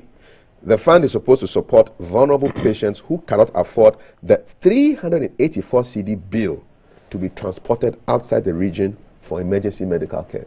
So the policy, on one hand, the National Ambulance Service is saying that there's no policy about taking money. But apparently, if you want to get out of North Tong to go to another region to go and have your person taken care of, you have to pay 384 CDs. And so the MP has set up this fund to have resources put into it so that people don't have to now think about getting 384 CDs to have their people transported from the region to wherever they need the critical care. Dr. Tete, we're hearing policies on one end that don't take money, but it's happening in one particular constituency that, listen, they are charging money. It's a very specific amount to 384. It's not even 380 or 390, or it's 384 CDs. You know, interesting number. Are they on the same page? Carefully, we have to look at our essential services critically. What we call essential services, we must look at it critically to make sure we don't just abuse it. I mean, if you look at our system now, duty of care is not there. No. If you've ever gone to the hospital of late or been to certain place of late where you need help, some nurses and doctors even think they are doing you a favor. You can't ask certain questions. And so we should get to that place where we realize that what we do is not for ourselves or people. And one life lost affects many people. Breadwinners are dying and nothing is happening. Let us immediately put those things in check. And as a nation, we need to prioritize. I think there are so many things we are investing in that are not saving lives. But the very things that will save life, we don't seem to take them seriously. And that is my biggest challenge. Why should we at this stage of Ghana be complaining about lack of fuel in an ambulance? When, whether it's NDC or MPP, one minister is moving and you see the number of Land Cruisers exactly that are moving. With free fuel. And they go to take free fuel, we all know. successive government take free fuel. In fact, not just even people, anybody who is an appointee. And so if we can get those fuel for individuals, for sometimes it's not even so much official, it's luxury. Let us prioritize. And if we can prioritize as a nation, this kind of unfortunate incidents will not happen. I read the article about the woman who died. And the passion from which the gentleman spoke about his wife, everybody will be angry. Yeah. She's gone. It's unfortunate it's in this part of the world. If it's in certain world, you are in trouble. No, you're suing big time. You are in trouble. and so we have to take ourselves very serious. We need to prioritize. And we shouldn't lose sight of this fact that those who can take the decision, who don't take the decision, there's something called the law of karma. One day, you will become a victim yourself. And for all you know, by the time you become a victim, I don't know which one, I think it was Vice President Dr. Baumia, who said that his mother or his father, at one stage, something happened to him in the north, and that is where he decided to do certain things. He lost that parent anyway, but it made him wake up. You don't know where it's going to happen. As much as all of us live here today, one day when it happens to the north, it happened to Volta region, to center a certain remote area where you have no hands in. By the time you realize the unfortunate things are, so let us learn to prioritize from now. And all of us have a responsibility to prioritize. This is sad. This is an essential service. We should not be waiting to be discussing ambulance and fuel in the car. These things must be in place. And those who don't have the duty of care, all of us must take up this challenge to create the awareness that duty of care is important for human life. Like he rightly said, this thing is happening to somebody else's relative. It can happen to you tomorrow. And by the time you realize it is too late, you cannot bring back life. Unless Jesus comes and gives you a miracle, you can't bring back life. You cannot bring back life. Duty of care is important. Essential services are needed. We'll be keeping an eye on something quite important pretty soon with Alan. But we'll take your messages now on 055-556-1034. 055-556-1034. Retirement age proposal from 60 to 65. What do you think about it? And then, have you ever had to pay money to get an ambulance to move? We want to know. Let us know whether you've had that experience before whatever part of the country. Let us know. Messages coming in from Thelma. Thelma, hi. Hi. What are our people It looks saying? like you are reading the messages even as you sit over there. So retirement age here and then ambulance charges. I love this text, a very compartmentalized person. So tackling one issue at a time. Good morning, CAF. Retirement age, CAPS. And then the issue of retirement age boils down to the fact that there are so many unemployed youth. The system is politically polarized, and that's a major problem. Then he comes to his next point, ambulance charges. My wife lost her dad because they demanded 300 Ghana cedis from Kaswa to Kolibu. On getting there, the case was closed. Wow. So experiences being shared. You talked about SNIT and the proposal for the retirement age to move from 60 to 65. I think as a country, we need to create pensioner consultants as a business, or create a network of experts who are on retirement. The youth or younger persons in need of job can see this as a business opportunity to create job, and they will make business through hiring of these pensioners. And government can also invest in younger persons who want to identify the old and help them establish the pensioner consultants. We can even make online. So a key suggestion coming from there. What's Mina saying now? The Sheikh and the Rev. He always loves that bait. Our most brainy panelists, good morning. We must rather encourage a fund basket in a bank for workers, irrespective of public or private, for our retirement other than SNIT. In the same vein, we must encourage entrepreneurship in our society to promote individual selfless reliance. Mina Hunter Frankobab is sending us that from New Edubiase. Let's see if I can navigate. The very top, okay. So here's a viewer. My brother had an amputated leg and has to pay for the ambulance service from Kumasi to Saboba, an amount of 4,000 Ghana cedis. From Kumasi to Saboba, how long is that journey? I'll find out for you, don't worry. You could find out. Another viewer is sending messages. Good morning, Happy New Year, thank you. Happy New Year to you. Good morning, breakfast. Kafui and your guest. taking taxi is not the best way because taxi do not have life support equipment, and in some institutions, in some situations, the patient needs to be attended to as they are being transferred from one point to another. So that's a key one. Whatever the agreed retirement age is, it must apply to Article 71 office holders as well. I don't see why an ordinary worker must retire at 60, but the ones in charge of the country could be so old but still working. We need sharper brains to run our country. So that's according to one of our viewers, and we are trying to save a lot more of your numbers so that we can send our links to you a bit more frequently. So bear with me. Do I have more? Yes. Let me navigate to over 400 kilometers. 400. And the person paid 4,000 cedis. So 10 cedis it's like 10 cedis per kilometer. Wow. That's a lot of money. There was a Baumia question. There was a Baumia question. Yes. Needed blood. Dr. Baumia needed blood for his dad, and this had to be transported to the hospital from a longer distance, and that encouraged the drone service. So perhaps bad experiences inspiring conversations on how to make things better. Where was I? I think perhaps here. On paper, they may deny payment for ambulance service, but in reality, we have to pay before a patient is conveyed.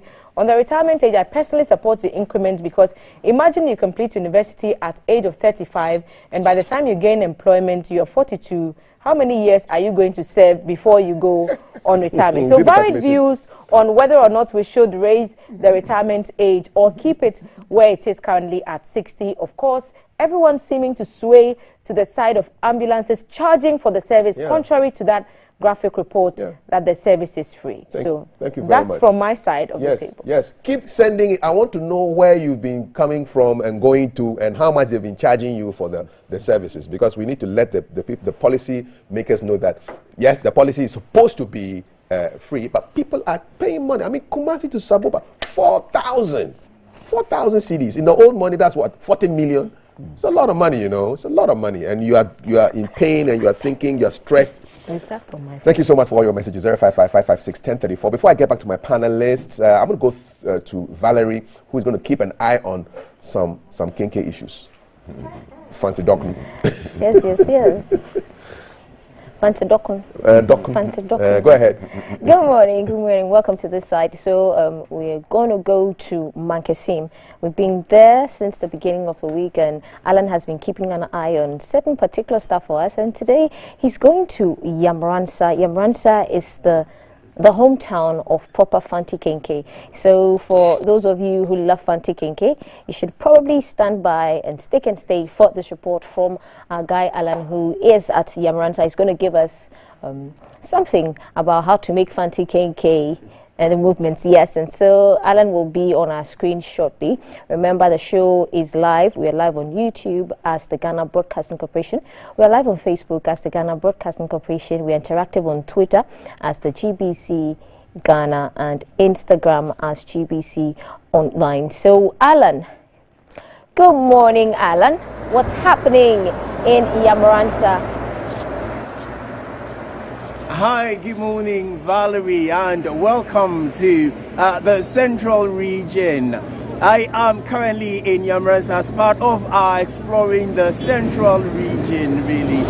Yamransa is a town along the way from Accra to Cape Coast, or from Takrady towards Accra. It's in between Cape Coast and Mankasim, and obviously I've been reporting from Mankasim in the past a few days, and so coming to Yamransa is one of the key areas. Yamransa, as you head from Mankasim towards Cape Coast, you go past Komante, Abande, Sopon, Anomabo, Briwa, and then you arrive at Yamransa. And when you arrive at Yamransa, it is very well noted for its trade, Kenke. And so musicians such as Jeduble Ambule will remind you in the 90s where Jeduble Ambule recorded a song and a line that goes like Yamransan Quantado Kunwo Horse, Ramoto Kona Manjim Mukwa, Onomi Yabanchi, Namus Ramoto Adana Manjimi Nature, Mudamna no Propota, say the Kisman Apa Kenke, Heba Aguna Sodin Suaidija. Yes, Yamransa is noted for its Kenke. And although a population of about 4,000, everyone arriving here, in fact, every now and then, a car or a commuter will pull up and stop for a feel of the Yamaransa Nkwanta Dokun. The people who trade here, albeit generations, have all traded from this particular location. And as I arrived here this morning, I spoke to a few of them. I wanted to understand how long they've worked here, what the trade is like, what the business is like, and indeed, if Yamaransa is mentioned, the indigents, how do they feel about it? And I spoke to a few of them. If I pan my camera around, you will find that, yes, they're really up out for business this morning, and everyone, as I mentioned earlier, our commuters just pulled up and they're running towards to see if they can sell them some of their Kenke.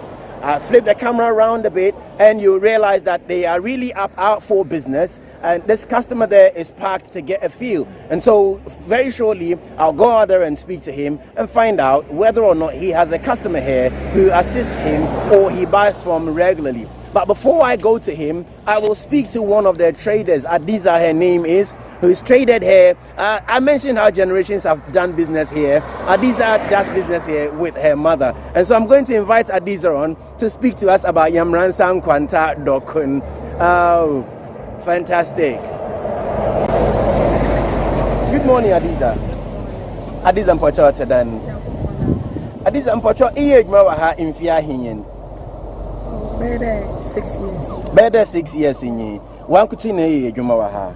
Oh, that mammy so hard. Woman, Miss Waha. Mopocho is in a Dizano or a Warawoodzin and answer is in a Dizigua. Or is in a Mizigua. Is in a Zizigua. Moshe, a heya, or there in Siseka Clara Baha. Usande say, first Nitrimuaha, Bohun, na Wawakwana no pay. Eba de bay, na Bantina was the sound. I hear what the call when each. Let your corner nano to the America. But sister, you couldn't because Castle will be park. And say, Junior would say, you couldn't nature or Bob Boyan or your Nazatano. Oh, Sanama, you couldn't nature. And the importer, Dokuni, Mawa, Washishino, or Korea hen. But your 10 cities, 10 cities, not 20 cities. More he no 10 and more he no 20. 20 cities or some 10. Okay. Because of a Bruno Bonnetti, I'm a say about 2 cities. And only you have to turn it. And I 10 cities so almost 5. Oh no, 5. Not your dog, Crubia, 2 Ghana. Then I mean, be in common, no, see, or title or Conwar, Yamransa, hey. Now, mum, we who there in Sissan be Abadocunum. I had torn a bebre, na doconala, why exactly, Bantam Wabandam. Yeah, the corner I get to the Osakra, but I there a Bruno Buno. A Bruno Bunai is anything on my yacht, so you're not Sado Cacra. Martin Monsado. But on inside the wire, I get to cry a chorus. Oh, yeah, Adiza, a hen or Ibia, another one of what I do a wohono. A war customers will man, Ibibia would be a wood in our Dokun Woho. Ninty the more customers see would do Hannah in Hawaii then. Oh, Seminia, they are obeying now. Baby, so Minister Diza, or quack of Fabiama. Because yet, you do the young one. May have been your crying a customer by Motima Fabiama. May who said there, Dokuni Nancy, what the one telephone numbers now that she shall home. Even away any of them. If you talk about oh, you're going to point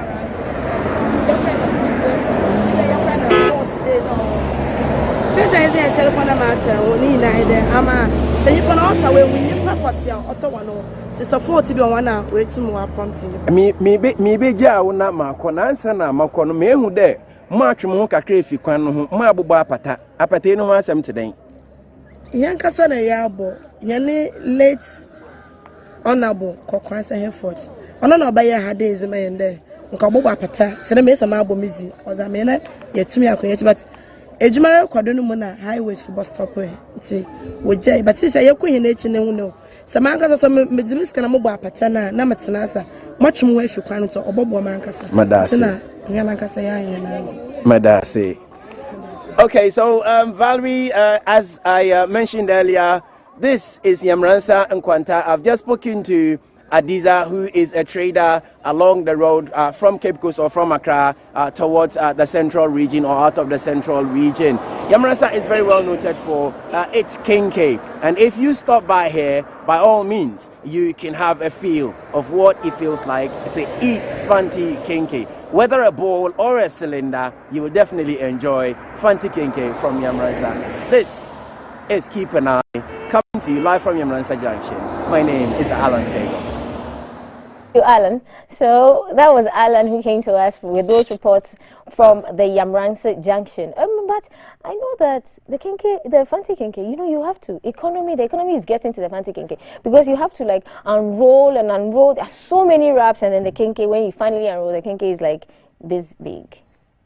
Well. The hashtag to follow is GTV Breakfast. We're going to be switching cameras via technology real quick, and we are going to the La General Hospital. Remember that yesterday when the Minister for Health was in studio, he said that the La General Hospital had been taken down and that the reconstruction process was underway and the constructors were on site. And so our guy Jay is on the ground currently, and he'll be coming to us pretty shortly with that report. So we're going to hold the Minister to his words.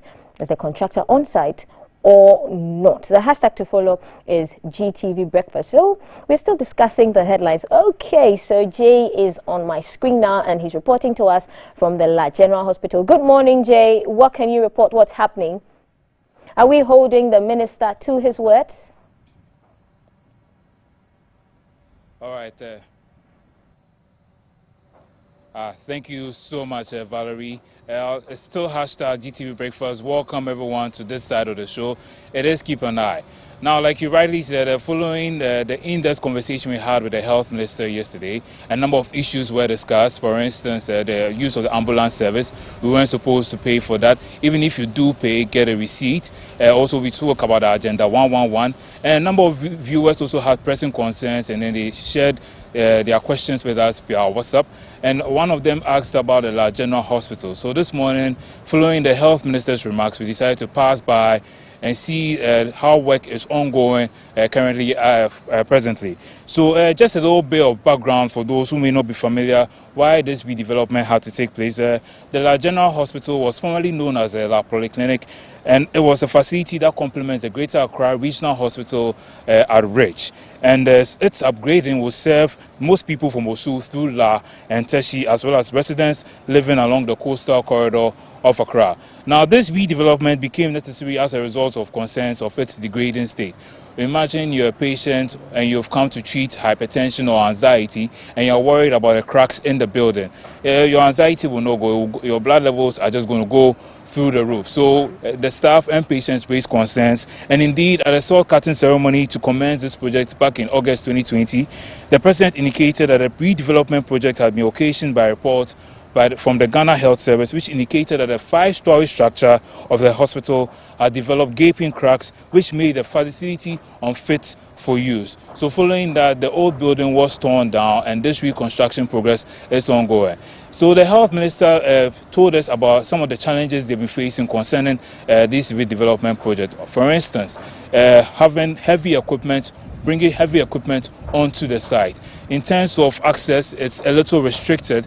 So even this morning when we arrived here, the car turning into the road, we're just trying to imagine how an excavator will be able to access this facility. So he mentioned he has sought the help of the AMA to construct a road that will make it easier for those vehicles to come onto the site. And of course, there were COVID concerns as well with the workers who go home back to China and don't come back on site early. So he says this morning when we arrived, we noticed some people on site who are also working. And one of the foremen told us what we were looking at right right now is a warehouse where they have some of their materials in it. And once this building is complete, they'll pick up concrete, which is way on the other side of the site, which is in the container. And then they'll invite more workers to come onto the site so that they can start work. They can start work as soon as possible. Right now, what they are doing is just a little bit, as much as they can. For now, but once this is complete, they'll do more. And he also mentioned the fact that they've been struggling with he said tourists, but I wouldn't regard them as tourists. People who just come onto the site, you know, just walking around and all that. They try to restrict them, but as if they have a lay of the place, they know the place, they think it belongs to them, so they just come onto the site. So if that can be kept as well. So upon completion, this place will be transformed into a 160-bed facility and be fitted with an outpatient department, inpatient wards, maternity and neonatal services, a whole lot, including physiotherapy units, as well as a mortuary. So for now, for those who are also concerned about the La General Hospital project, this is the case at hand. So following his remarks, on a whim, we passed by this morning, and this is the reports that we have for you. So this is it. Back to you, Val, in the studio. And so, yeah, I'll borrow Jay's words. This is it. And so from what the minister said yesterday, our team is there this morning, and from our team to your TV screens on your phones, that's exactly what's happening. So we are going to leave it to you guys to judge. Meanwhile, I'm going to switch over to Kaf real quick. He has some messages on our screens regarding the stuff we are discussing on the headlines. And so over to you, Kaf. Thank you very much, Valerie. Still with health, the ambulance issue is a hot one. So, good morning. I'm happy ambulance issue is now up. I hope the division will not die out. So, my experience happened at Accra Regional Hospital. From there to Airport Residential for a test, we were charged 200 cedis. Because I challenged that it was supposed to be free, I was told there was no driver for my sister who was on oxygen for 2 weeks. The nurses came back to say that they got a spare driver who was charging 200. I probed further to know why the new state ambulance parked there with standby driver. My sister's test had to be postponed, but still I paid the money. The nurses are part of this extortion. Shirley Inungwa is telling us this. For those of you who are wondering where the education minister is, he's just around. He's around the corner. He will be on the show. So keep all your education-related questions there and start sending them to us on our WhatsApp, 055-556-1034. You want to know when the basic schools are opening? Don't worry, the minister will tell you. Okay, so there are issues with the ambulances. It's not even funny. It's a lot of issues. Kafui and your guests. My wife had to be moved from the hospital, Sokoban, Ampayo, to a private facility opposite Konfanoche for a scan, which is between 10 to 11 kilometers. I paid 200 cedis for the ambulance, and the staff on board took an extra 50 Ghana cedis. I had no choice because she had to be on oxygen continuously. Life and death issues. My clerics are shaking their heads. They can't even believe it. Good morning. It's so sad we find ourselves in a country that cares little for life. I've watched families lose their loved ones just because they don't have money to fuel the ambulance. The funny part, without the payment, the ambulance service won't even show up. We must treat this as a state emergency. Thank you very much, GTV. Well, we thank you for sharing your stories, using your credit and sending us messages. We are really grateful. The stories are plenty. My brother's 1-month-old baby had to be transferred from Sunyayi Hospital to Konfanoche.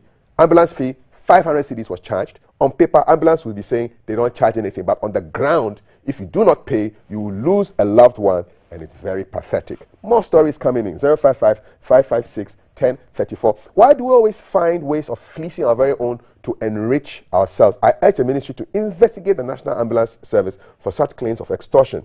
And now you claim that the MP has gone to set up a fund to finance such an illegality. Well, you don't have it right, because if you read today's Daily Graphic, he's setting up a fund to make sure that the people in his constituency do not die because they don't have the money. It's supposed to be a revolving fund that will accrue money for taking care of this, and then he's going to make sure that the issue is raised in Parliament to make sure that people do not pay money if they have to transfer people from one region outside of the region.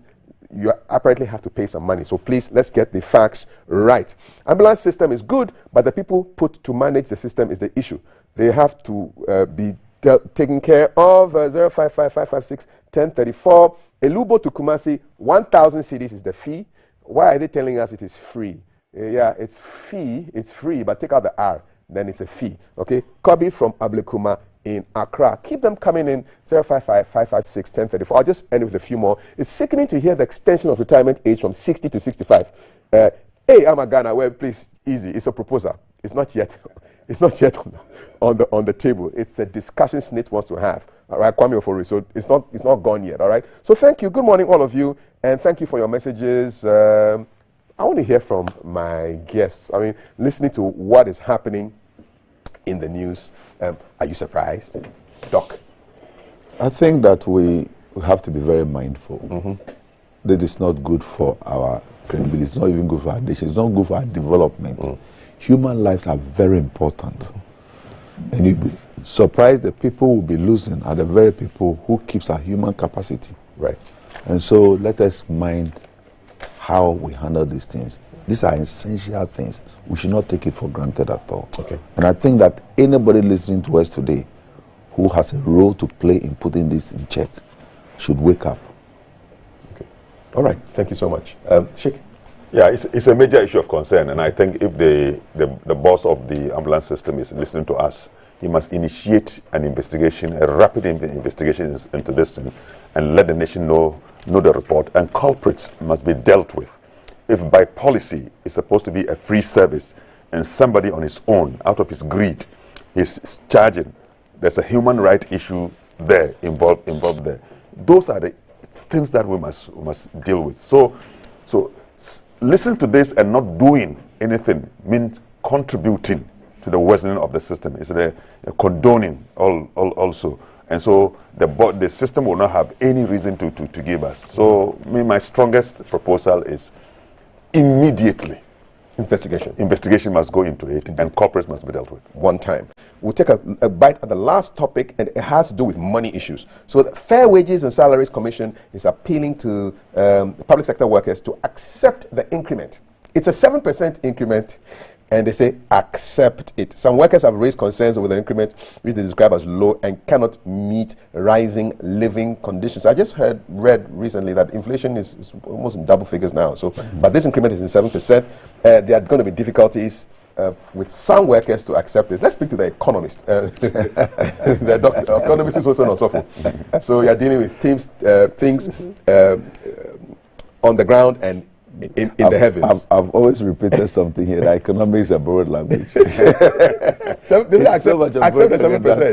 7%. We have to be fair. And we shouldn't take other people's life for granted. Now, if you are receiving 1,000 Ghana cedis, 7% means 70 cedis more. Yes. What can you use that for?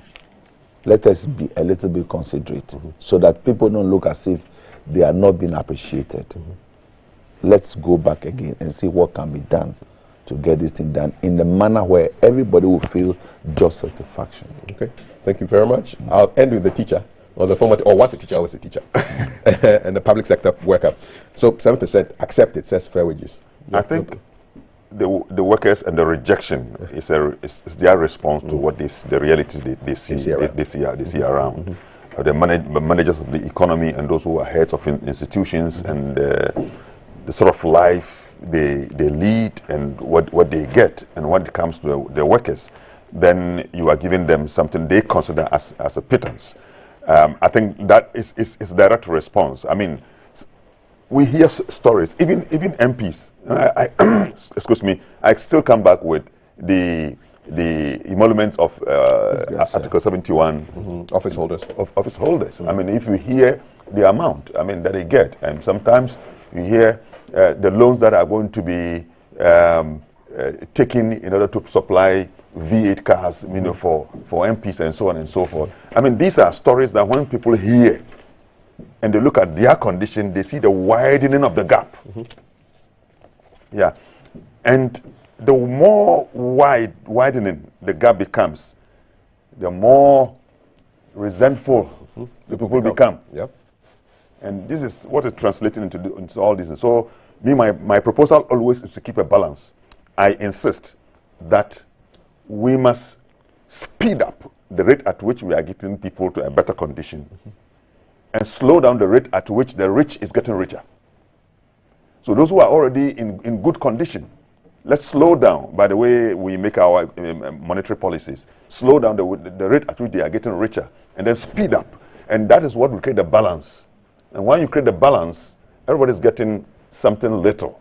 And I think that they will be reasonable to accept some. But having said so, I also insist that half a loaf is better than none.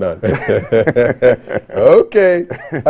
That's a good way to end our breakfast conversation on some food notes. Half a loaf is better than none. Sheikh Karimia Shaibu speaks for the National Chief Imam, and Dr. Lawrence Tete is the founder and president of the World Miracle Outreach. His favorite slogan is, "This nonsense must stop." But when you mention him, I like the Reverend must come. The Reverend that Reverend Lawrence Tete. Are we winning tomorrow? Are we winning tomorrow? Are we winning tomorrow? No, my excitement today is that the president of Hungary is in Ghana. Oh, okay. He arrived last night for a 5-day official working visit. Awesome. So from here, I'm going to the Jubilee House. One time. Janos Ada. I studied in Hungary. So Yes, when I meet the Hungarians, I feel like I'm... I want to say you are welcome in Hungarian. What do I say? Eastern Hozot. Eastern Hozot. And it means God brings you. Eastern means God. Oh, okay. Hozot means bring you. So nice. Very Eastern Hozot. Eastern Hozot, Mr. President. Welcome to Ghana. Gentlemen, thank you so much. Up next is a conversation on education. What is the government's policy direction for education? When are the schools opening? There was a question I saw up there. And to do that conversation with Thelma, we have the Member of Parliament for the good people of Bosumtwi, where we have our only natural lake residing in this country. He's also the Minister for Education, and he'll be having a sit-down with Thelma. The WhatsApp number is 055-556-1034. Let the questions flow for Dr. Yao Osei Educhum, MP, Minister for Education. Coming up next on GTV Breakfast. Good morning. Live from GBC Studio 1, this is The Breakfast Show.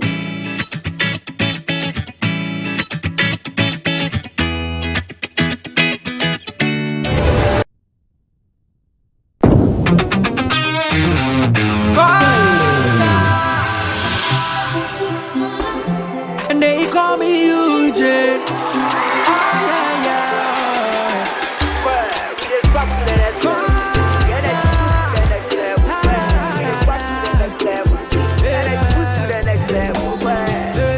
When you need a shoulder to cry, run on my pumpy, so we try was suicide. Let bygones be bygones. I didn't see what the button go do, we go straight to stardom. And I'm gonna take you to next level. My baby, oh yeah, yeah, yeah. The energy next level. Back baby, oh yeah, yeah, yeah. I'll take you to next level. My baby, oh yeah, yeah, yeah. I don't code next level. Excessive drinking can be detrimental to health. Not recommended for persons under 18 years, lactating mothers, pregnant women, and people sensitive to caffeine. This advertisement has been vetted and approved by the FDA.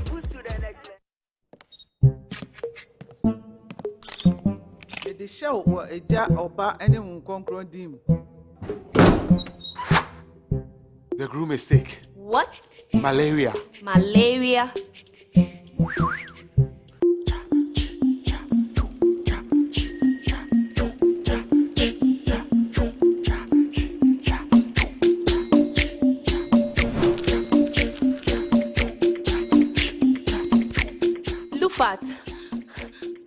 Lufat.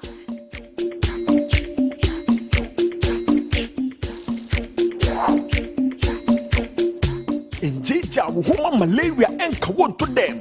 Lufat, a malaria drop a cup. And now you may kiss the bride. Entrance Pharmaceuticals and Research Center. And I Lufat. Lufat, a 2 malaria sententem. FDA, Ashesa, a Jedi in Kratoi Ajatums.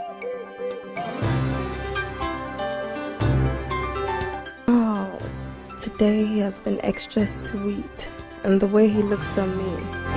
I have done everything by the book. It's on. Hey, but I have to get some condoms, Charlie.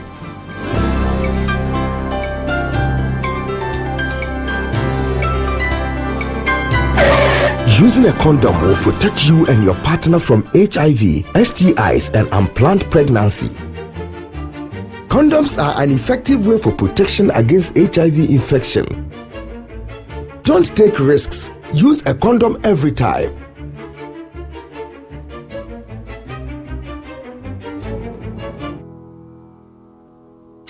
Always come prepared. This advert is brought to you by the Ghana AIDS Commission and Ghana Health Service.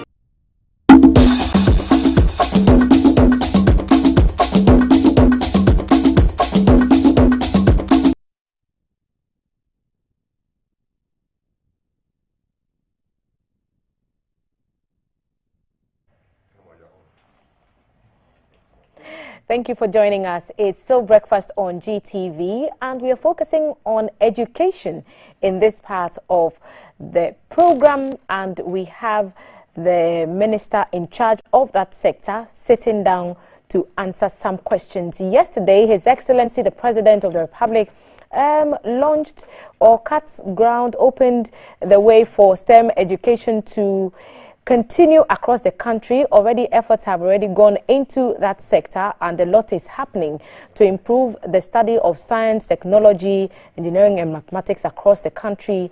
A further boost to that quest happened yesterday, and the launch was captured live across several media platforms, and we were there. So just to refresh your memory, here's what you may have missed yesterday.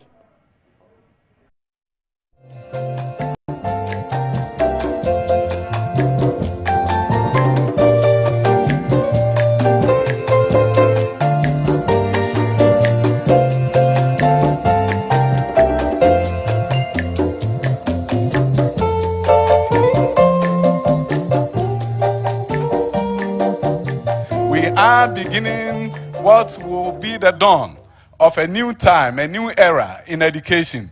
The vision of the president is that if we don't transform education, education cannot play its rightful role in transforming the economy. In the fourth industrial revolution, our students should be learning in spaces and learning things that will change their minds for them to transform the country. So the first STEM academy in Ghana is going to begin today here with the short curtain by His Excellency, the President. His vision that in the fourth industrial revolution for Africa to compete, we need to have great minds starting from kindergarten, focusing on science, technology, engineering, and mathematics. He has already commissioned the construction of schools at the senior high school level. 10 schools are going to be opened this year focusing on STEM at the secondary. But he also believes that there has to be a pipeline. And that is the reason behind the Accra STEM Academy, beginning from kindergarten all the way to high school. Robotics is going to be done. Internet of Things will be here. Artificial intelligence will be here. Mr. President, we are grateful. We are grateful because you've kept your promise to this country. You said you were going to transform education, and the journey began almost 5 years ago, and today we are continuing. Accra STEM Academy is the beginning of something that will transform the fortunes of this nation forever.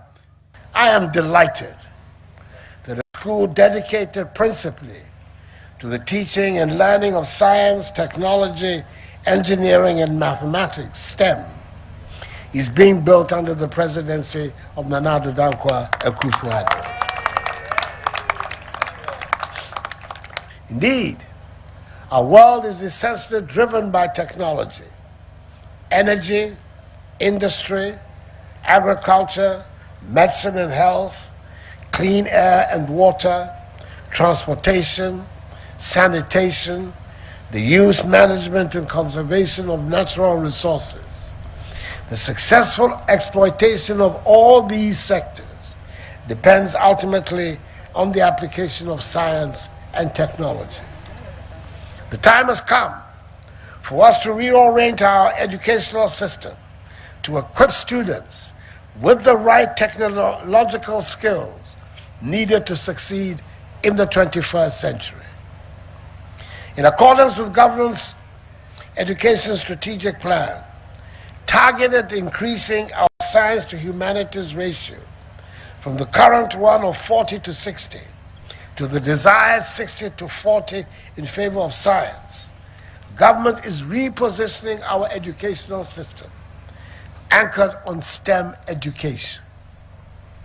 Already, as part of my commitment to the advancement of STEM education in the country, government has commenced the development of 20 STEM centers and 10 model STEM senior high schools across the country, which are at various stages of completion. Some of these schools will be operationalized this year. These institutions and centers will be fitted with state-of-the-art equipment and laboratories to facilitate teaching and learning in all areas of study, including artificial intelligence and robotics.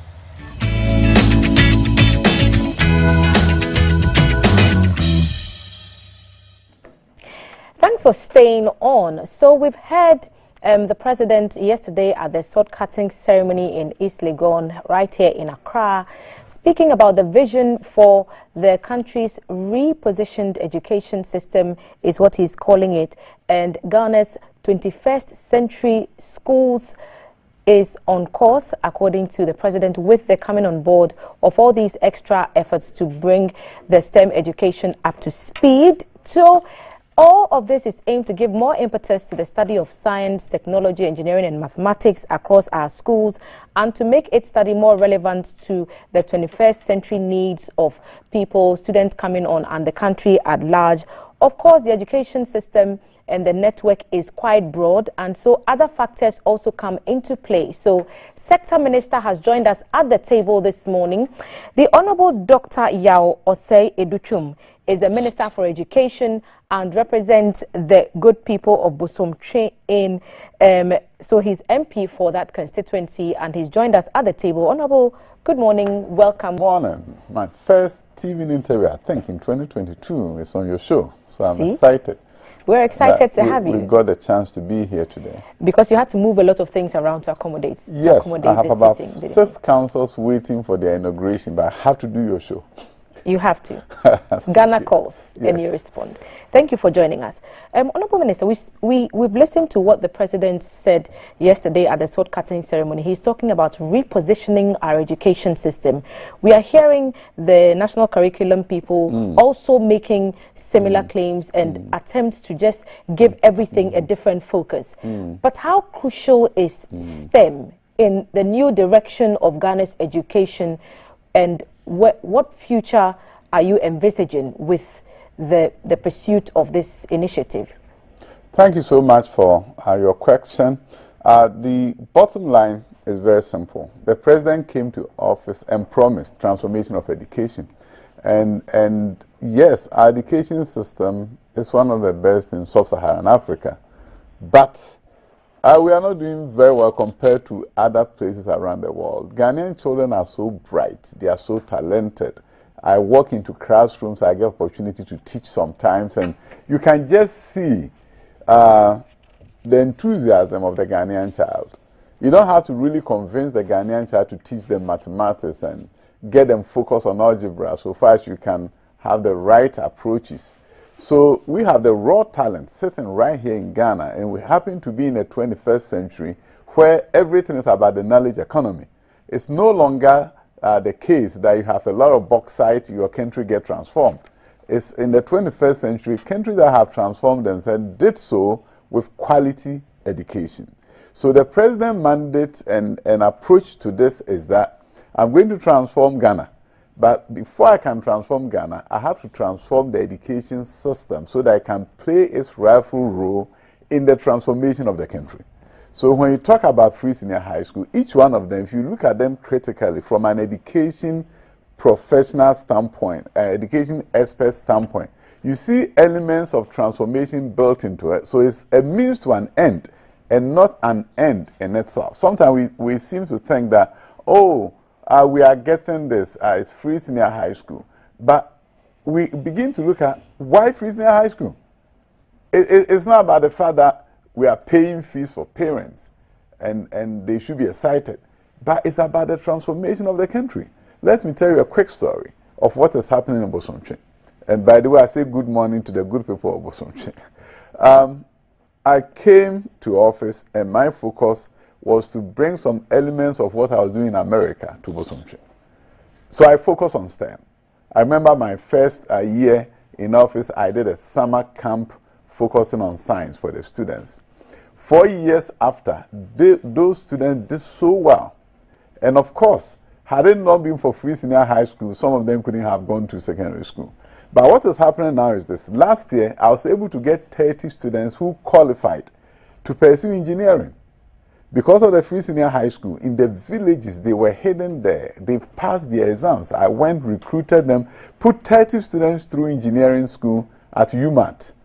Fully paid for. Paid for the tuition, I paid for the accommodation, and gave them food. We sent them rice and other things. This year, I've been able to recruit 70 students. 8 of them are going to do medicine. 62 engineering at KNUST and UMAT. So within a period of 2 years, I have 100 students who are going to become engineers in 3-4 years from Bosomtwe. Now, I'm saying this to lay the foundation that the free senior high school is now, with my intervention, bringing about transformation in the lives of the Bosomtwe people, because I go to Jachi and 6 students are going to do medicine this year. I go to that center, 9 students are going to do engineering this year. How could this be possible without free senior high school?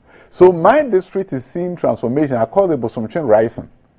That if within the next 4 or 5 years, I have 92 engineers coming from my constituency. The constituency is in transformation. Can you imagine now we have the Yawase Education Foundation going to do more? If in the next 5 years, we have 500 individuals doing medicine and engineering from one district, the free senior high school will have lived to its promise of transformation. So we're looking at what the concept of the 21st century schools represent. And you've mentioned science, you've mentioned technology, engineering, and mathematics. But one may ask, the existing infrastructure has challenges. So if there's any boost to be made, was there a consideration to beef up the existing infrastructure so that that works in favor of perhaps the same vision, as against starting an entirely new program, which the president has cut short for at East Legon yesterday? Good question. The bottom line is, the way we've operationalized our schools in this country is not inuring to our benefit in terms of organization and efficiency. I'll give you one example to answer that question. I go to a town called Onwe and Abenase in the Ashanti region, actually in the Joso district. And in that town, they are together with the 2 towns, Onwe and Abenase, there are 12 junior high schools. If I want to beef up each one of them will need a library. Each one of them will need a science lab in order for those junior high schools to become true secondary schools. So if I want to change education at Onwe and Abenase, library should be added to each school. Biology, chemistry, and physics lab should be added to each school. Because I can't do that for the 12 schools, I'll just throw up my hands in there and say, no way. If anything, maybe I can do some mobile library or something, computer lab, mobile computer lab. But I cannot get the resources to beef up each one of these 12 schools. Now, in a 21st century school model, I just put up one building. That is about 1,200 students. Then I build my computer lab, my biology lab, my chemistry lab, the teacher common room will be there. Then I shut down the 12 schools. All of a sudden, all the students who went to the 12 schools previously are now going to be in a 21st century learning environment. I could do that with one building. And it costs less compared to beefing up each one of the schools that are run down. So what we are doing now is that the president's vision is strengthen the lower secondary, make junior high school truly secondary, not to be operated in run-down school buildings. Because if we were to beef up each one of them, we just can't. You'll be overwhelmed with the needs, the infrastructural needs. Yes. So this is in some way, there's an expectation that junior high schools or some basic schools will be shut down sometime in the future. Yes. So that they are accommodated in the STEM schools. To what extent is the need to satisfy job market requirements a key factor in this decision? Critical. You see, the 21st century schools are responding to the fourth industrial revolution. The first industrial revolution was about the steam engine. The second was electricity. The world began to change. And then electronics came, computers. Something that people never, the computers were big ones in big rooms, mainframes. Then small gadgets became computers. You can even use your watch now to do computation, and phones have become computers. But the next revolution is called the fourth industrial revolution. It's the fusion of the biological and the physical.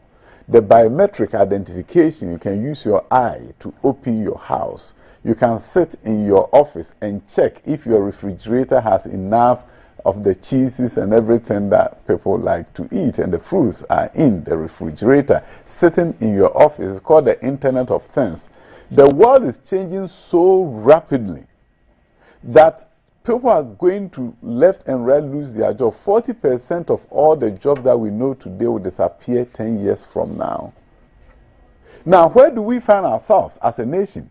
How do we compete with the rest of the world? Because if we don't do things right, somebody will sit in another country and run our dams for us through the Internet of Things, and Ghanaian workers will no longer have opportunity to work for ourselves.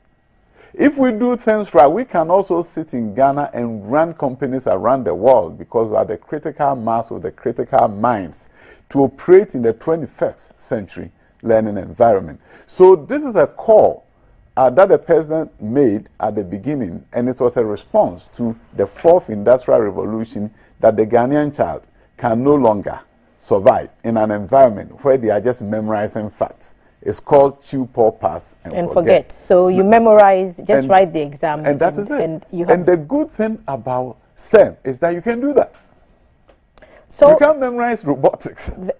One of the main ideas is to practicalize the things that people learn. Yes. Now, we have an existing system already, so there's bound to be a transition period. Yes, please. What exactly does that transition look like before the closing down of schools, which would come on after the completion of the STEM schools that have been set up? So what's the transition going to look like?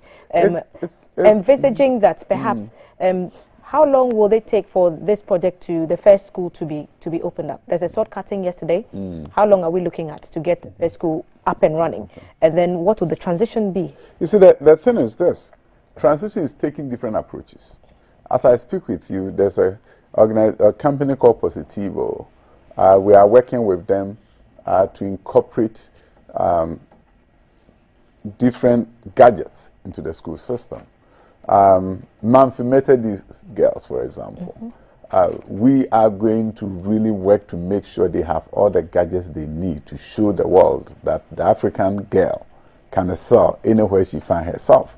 They've done something so commendable. So I'm talking about existing schools being transformed, building their capacity so that they could be part of the whole transformation agenda. New schools being built. For example, the 10 new model schools that the president spoke about. If you go to a school at a town called Abomosu in the eastern region, you would think you're at a university. The buildings that the president is doing, we call them V blocks, V-shaped buildings. Abomosu has 12 science labs. In April, first week of April, when that school opens, you walk into the space and you will not think it's a typical Ghanaian school, because there will be smart board in every classroom. What you see here for your show, you see it in every classroom. Teachers will own the classrooms. So it's not going to be a situation where the students sit in the classroom and you know how they write on the walls and say, Atuli Pele was here 2021. Right. Somebody was here some. Somebody was here some. So the transition that we're talking about, it's taking different angles, multiplicity of strategies. So existing schools may see change. For example, in Fansepem, great institution. Now they have a STEM center, which is nearing completion. So in Fansepem, we will get an academy where students can focus, instead of doing home economics, for example, or general arts, they will do STEM and do engineering and robotics and artificial intelligence at Fansepem. So the transformation will take different approaches, but the major part of it is when you build an existing school, a new school, and then it can absorb students from that community. So transforming new schools at the secondary, existing schools at the secondary level, building new schools, and building high schools where you don't separate the junior and the senior. So the National Council for Curriculum Assessment is also championing certain reforms when it comes to the Ghana Education Service educational systems. And key among those things is to consolidate or to bring JHS as we know it now and SHS together. How does it factor into this STEM journey that you're telling us about this morning?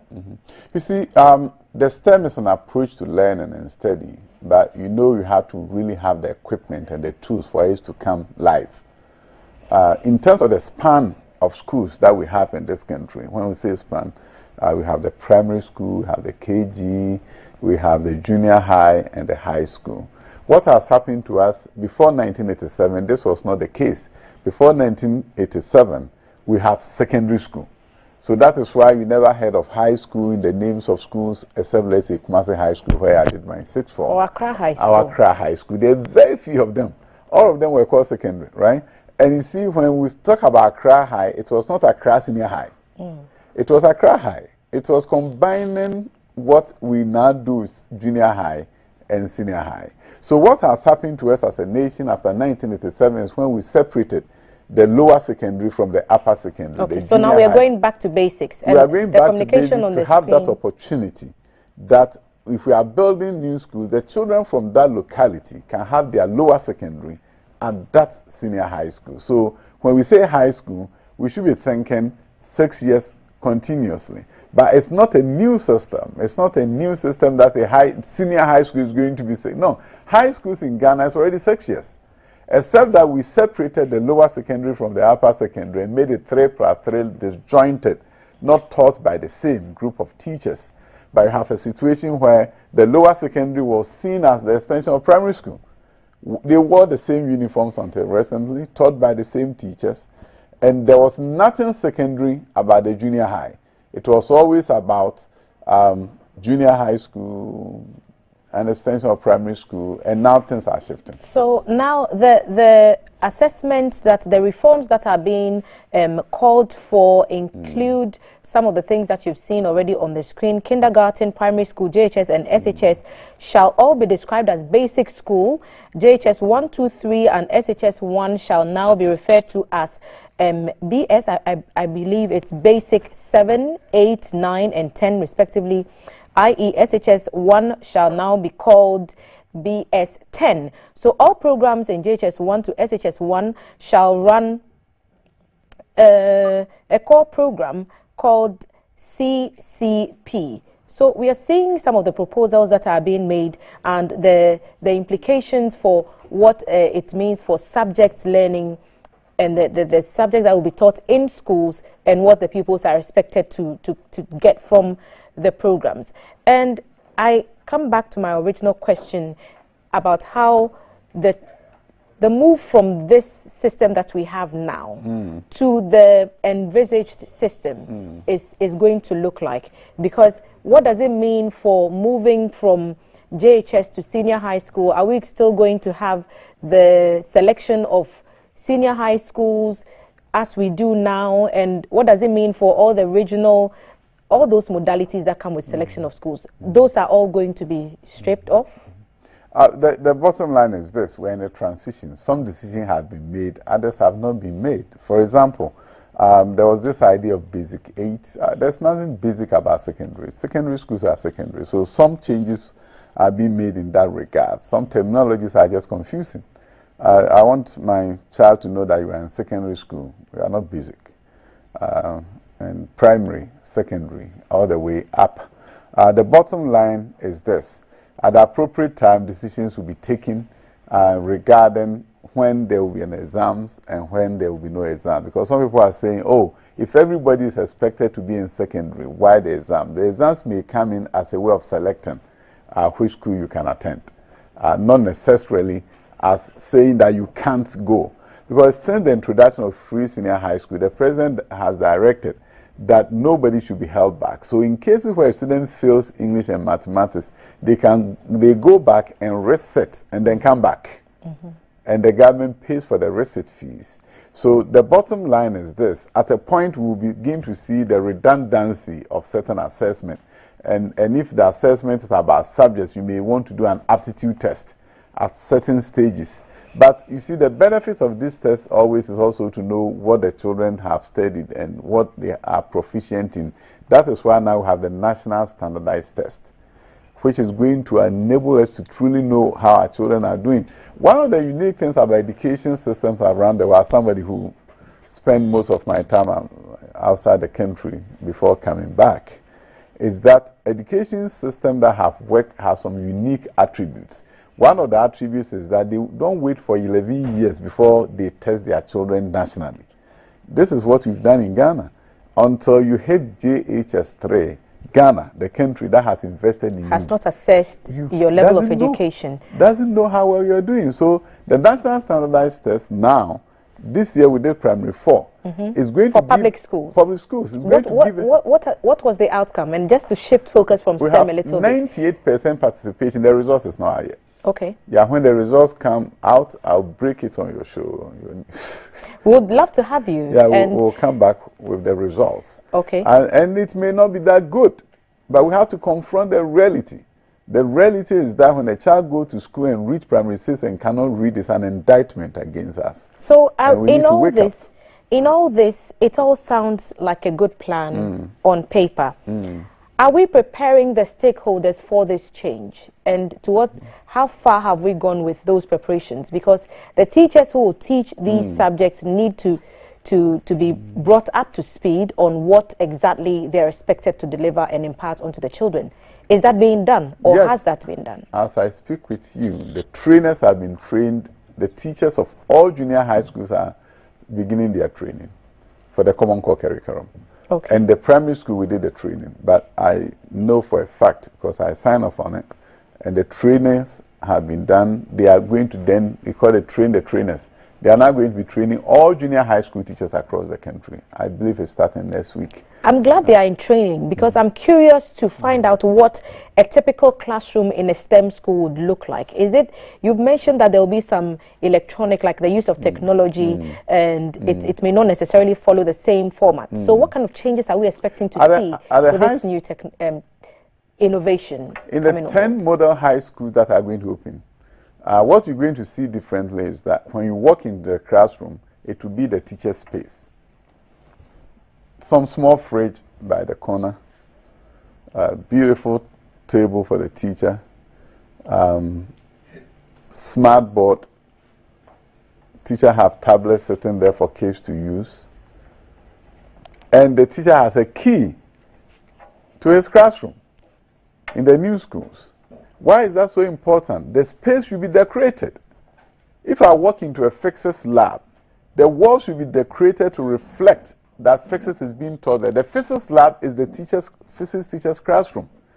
A history teacher has his classroom. The whole idea is that the 21st century learning environments are not what we experience in this country now. Since we can't change every one of them, we have to begin from somewhere. So I want a teacher to wake up in the morning and can't wait to get into his classroom because the environment is inviting. And that is the future of education in Ghana, but we are starting. So sort of like what we are seeing on the screens, these are artistic impressions of what the teacher's space in the classrooms are expected to look like once the STEM education schools open across the country. So a lot, you enter there and it's like a something shopping like mall. this. Beautiful. Okay, so the students move around and they go to the class that's on the timetable at whatever time and they're supposed to go. And meet the teacher in the classroom. So the teacher doesn't come to meet the students.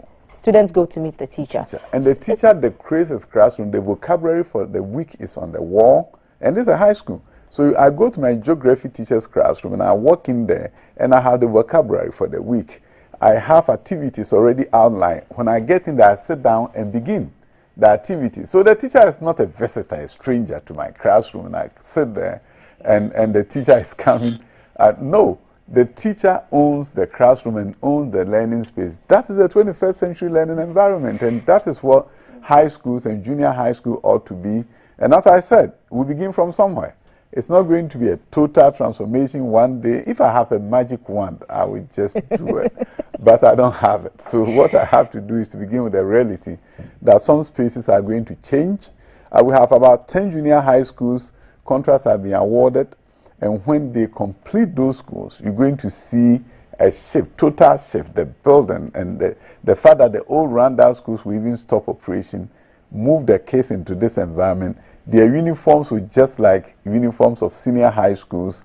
And you're going to see happy moments that some communities have never seen before. I'll be inviting you. We are going to see happy moments, is what the Minister for Education, Dr. Yao Osei Educhum, is saying. He represents the people of Bosomtwe. And we've talked about smart classrooms and smart teachers and smart boards. And CAF is on the smart board in the studio now. He's ready to read your questions and comments about what we've talked about so far, and perhaps take a few of your questions for the Honorable Minister as he sits at the breakfast table with us this morning. Remember the number 055-55-61034. So, Education Minister, what's your question? He's here to answer them. CAF? A ton of questions. I'll start with this one from Samson Abakrampa in the Central Region. STEM is the way to go in our 21st century, but the policy will be a fiasco if the facilitators, the teachers, are not well remunerated. And Samson wants to know when the teachers' motivation and intervention will be paid. Mr. Minister. Teacher intervention. I'm making the announcement on your show. Yes. Yesterday, I signed up for the release of 60 million CDs for teacher intervention to be paid. So the announcement has been made on breaking news on your show. You heard it here first. We love it. Teacher interventions, you've signed off. Yes. 60 million Ghana cedis. Yes. Fantastic. That's covering the senior high school near you. Okay. Covering how many teachers? Covering how many? All teachers in high school. And in fact, it's not just teachers. The schools have a formula that they use every year because they know that the non-teaching staff are also impacted. So I can't describe how they are going to work it out. But GS always send directives, and the schools know how to they share the money.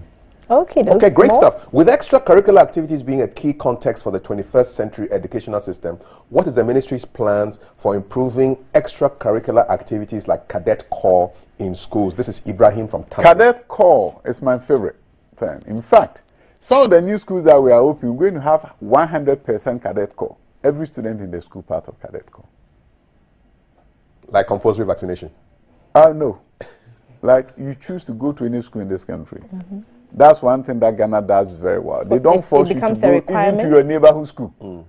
Even your neighborhood school, if a high school is sitting here, the student is not forced to go there, unlike in other places where you go to your neighborhood school. Yep. So if the school is 100% cadet, focus on Air Force, and you don't like the Air Force cadet, don't go to that school. No, you go to another school that do the military. And if you don't like to be in cadet at all, you don't have to be in 100% cadet school. But the bottom line is this.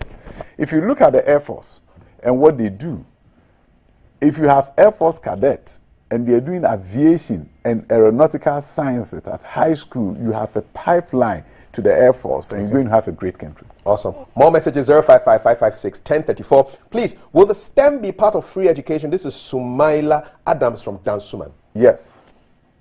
Simple and sweet. Simple and sweet. Please ask the minister when the schools are resuming, because teachers and students are confused now. It's announcement will be made today by the Director General of Ghana Education Service. The calendar is approved, signed off. He will make an announcement today. Can you break it here? No. You don't want to take the wind out of the sails of the whole Director General of Ghana Education Service. Okay, so he's a big man. He is a big man indeed. Andrew says, good morning. Thanks for the questions. Thelma, a few questions. What plans are being put in place to make the country attractive to keep the STEM graduates in Ghana for a few years to come? And who is the gentleman on the educational reforms outline? So we don't want a brain drain when we've managed to actually train people, and we need them to present ourselves as a country into the 21st century world, and they are nowhere to be found. What's the plan to they'll be found here because the plan to keep them is to include internship even at high school, so that the companies know the talent that is in the country. You see, invariably, there's this disconnect. Companies are complaining that we don't have the critical minds to run our companies. And the students are crying that we don't have jobs. The matchmaking is through internship.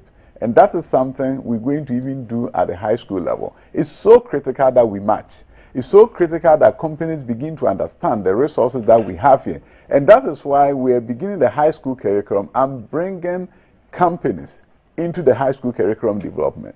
Because we are going to create for them. Why should we sit somewhere as a Minister of Education and design a curriculum without even involving university professors and bringing in the AGI, Association of Ghana Industry, will be part of the curriculum development. I want them to tell me that these are the kind of people we want, and if you produce them today, we'll take them. So that is something that we need to do a better job at, bringing industry into education and ensuring that we train the people for them. And that is how they will take the graduates. Sometimes we just say, oh, the economy is not growing fast enough.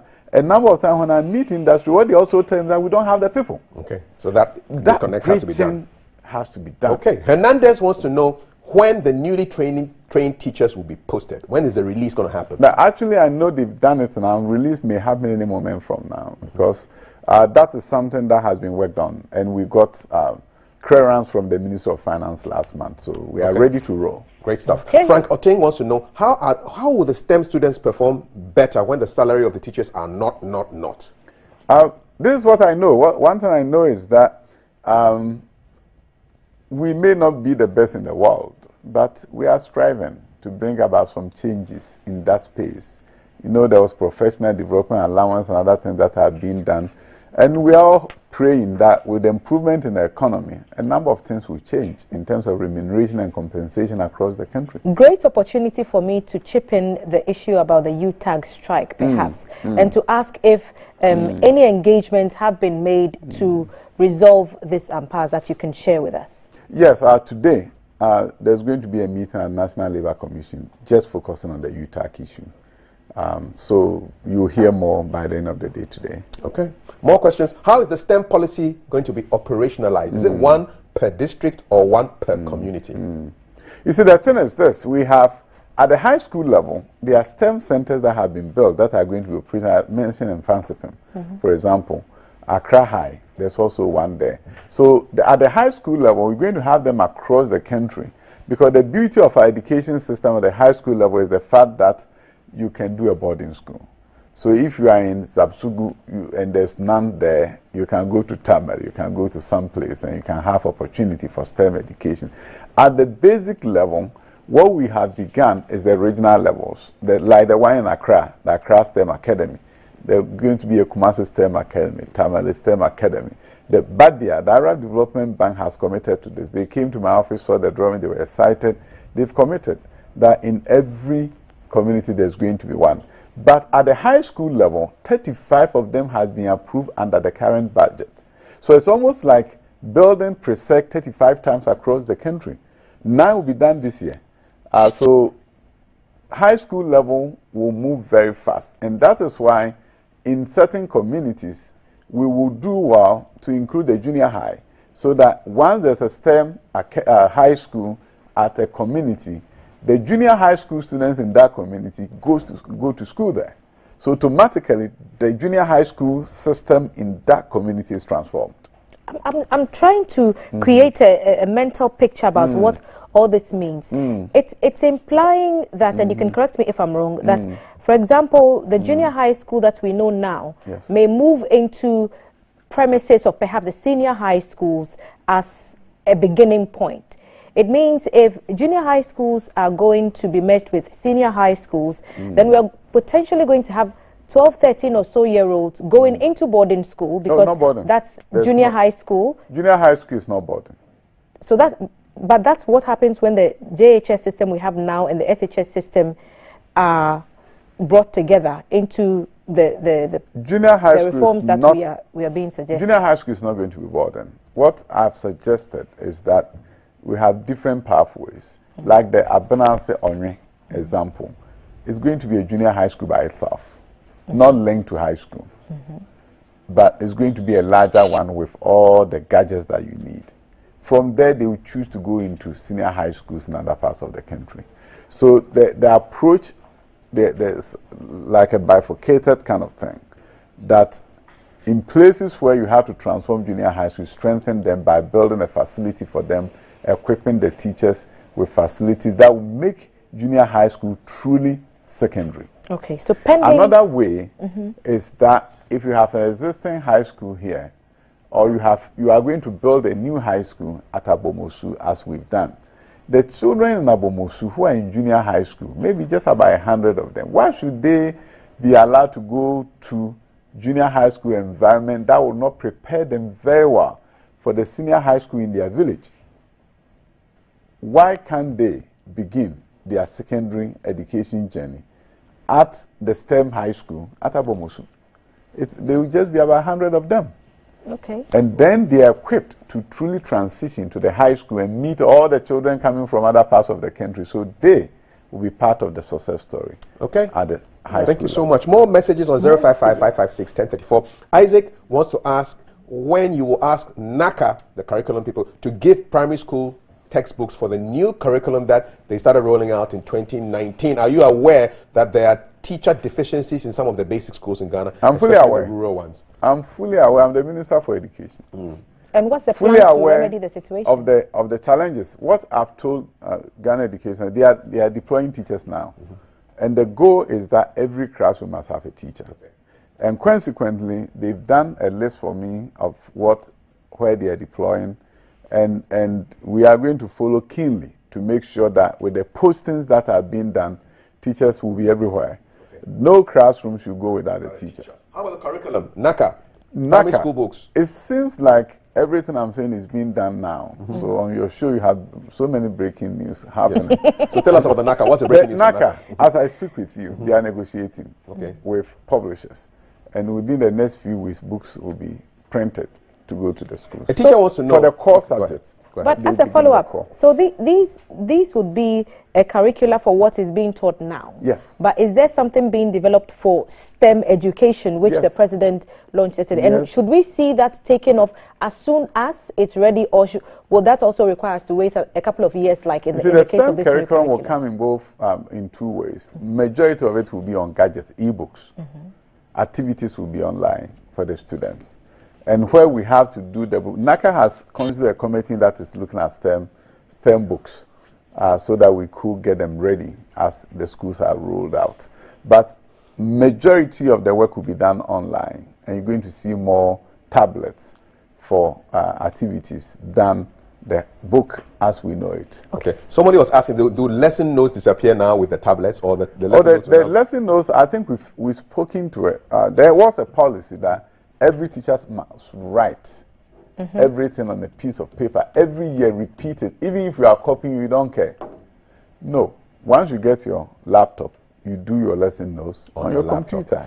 Louis Agbo has sent us this message 47 times. Please, can you ask when the graduate teachers will have the chance to apply? I'm not sure.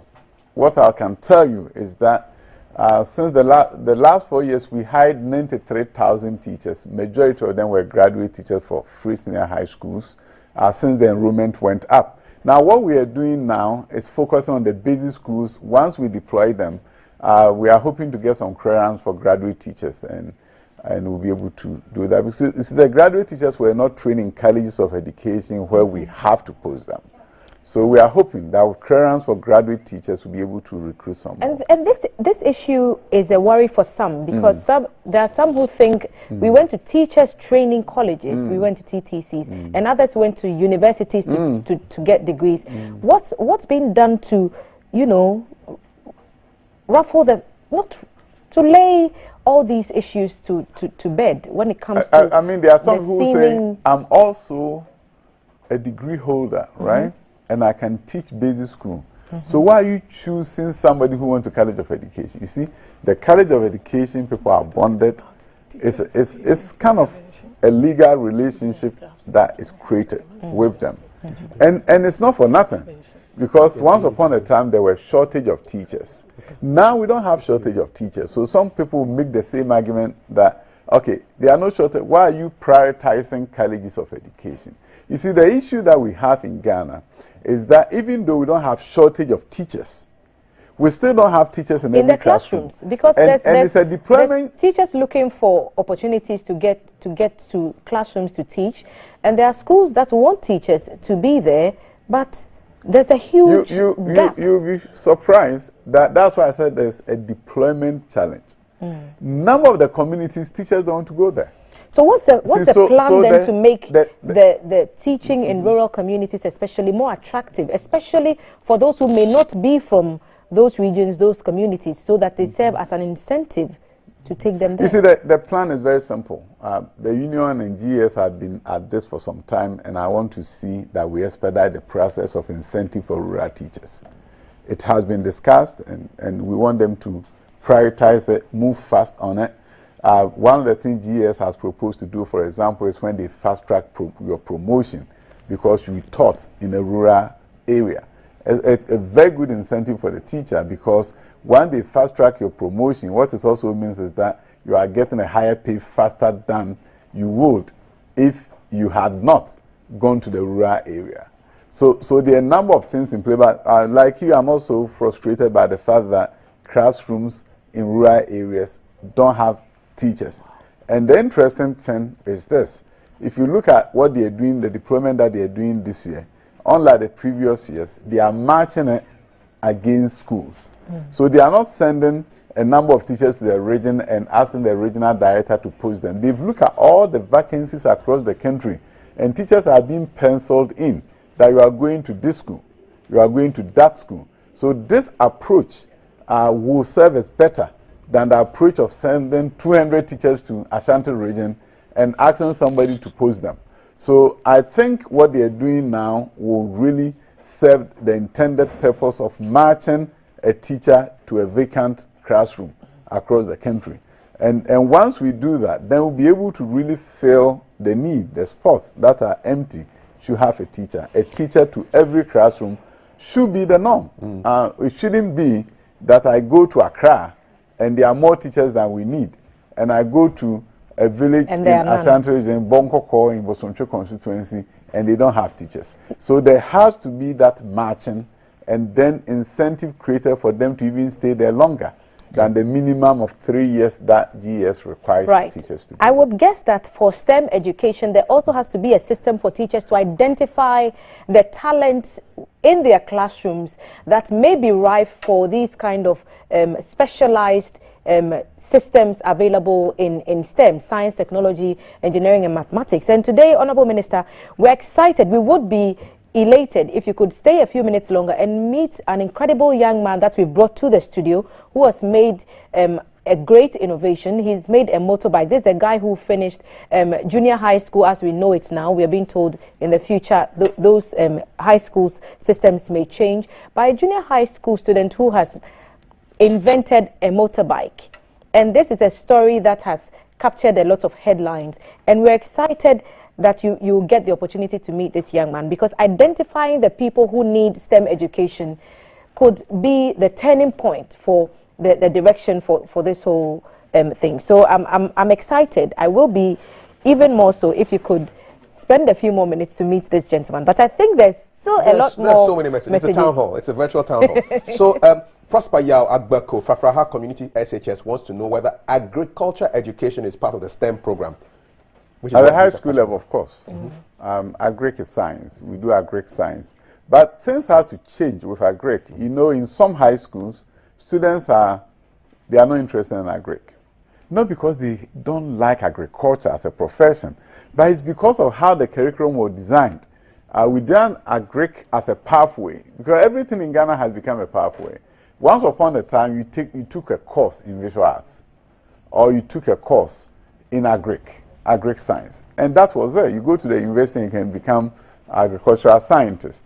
Then we changed our education system with all these pathways. Students box into agric, students box into visual arts, a door of no return of sorts. And the agric pathway that we created, the universities are saying no. Most of them are saying they will not take students who did agric for the agric science at the university, because they are not interested in the student learning about horticulture and animal science at high school. They are interested in students learning biology, chemistry, and physics and agricultural science. When they come to the university, they will make them agricultural scientists. We need to change this madness. How can we sit in our own country and disadvantage our own youth because we're not willing to collaborate with the universities? So these things are going to be things that we should eliminate from our system in such a way that students will love to do agric because they know it's also a pathway. When they get to the university, they can do agric science. So these are some of the tweaking that needs to be done. But let the teacher know that agric is part of it, front and center. Awesome. We've had science, technology, engineering, mathematics. What about the other creative arts? And is there a place for them in this STEM program? I'm talking music, arts, painting. You've mentioned visual arts, and perhaps home economics, carpentry. What's the plan for all this in STEM? You've done your research very well. TVET transformation is something that is also ongoing in this country at this time. You know that all the TVET schools used to be spread across various ministries. Labor had a number of them. They've all been moved to Education Ministry. And now they have a Director General of TVET Service, Ms. Mausi. So you see, what is happening in this country now is that TVET space is being transferred. We have a dedicated Deputy Minister in charge of TVET. So with the transformation that is taking place in TVET, the equipment that the President has brought into TVET schools, all the 35 NVTI schools have been given new facilities. New equipment has come to them. And now, the good news is that TVET through NVTI and the ISS schools are all part of the Free Senior High School. So these students this year will be able to select to go to NVTI, and it will all be paid for by the government. They don't have to pay fees anymore. Okay, it's exciting times ahead, I would say. Okay, a couple of quick questions. I want to know whether the private school teachers will be included in the new curriculum training. Oh, they've been included. They've been included. In fact, their association has met with us and they've been included in the training. When will textbooks be distributed to the teachers? It's been 3 years now. I think I mentioned that. As I speak with you, the core textbooks are close to the completion of the procurement process. They are meeting the publishers now, and the core textbooks will come out in the next few weeks. Two quick more ones. One teacher, one laptop policy. When will basic school teachers receive theirs? As soon as school opens. Which is to be announced today. To be announned by the Director General of the GS. What is the NST and National Standardized Test? Yes. This year, when will it come on? We don't have the date yet, but it will become. We will announce it much earlier on. Okay. Okay. So we understand that you have a lot more questions. We have tried to keep the focus on STEM because that's what was the sword was cut for by the president yesterday. So government envisaging a system of bringing gifted and talented education into a 21st century education system for Ghana, and the vision is generally to reposition the entire system to make it more relevant to the current needs. The Honourable Minister has told us that perhaps in the next 10 years, some of the jobs that are available now may go extinct. So there's an agenda to get the younger generation ready for the prospects of the future and what it means by way of technological advancements. In that vein, we are celebrating a young man this morning who has used his own creative skills to make something that puts Ghana's name on the map. And he will be demonstrating what he does pretty shortly whilst the Honourable Minister is here. We've been honoured to have the Honourable Minister for the sector of education, and he's been answering our questions and yours. He's also MP for Busumtrin, and he's made a few key announcements. School reopenings will be announced today. 60 million released for a teacher intervention to be deployed pretty shortly, and a host of other things that he's spoken about. But, Honourable Minister, I will beg for a minute so that you observe this next thing we are about to show you and our viewers at home, and then let me know if there's a plan or you see something there. So go on. Let's see what you have for us.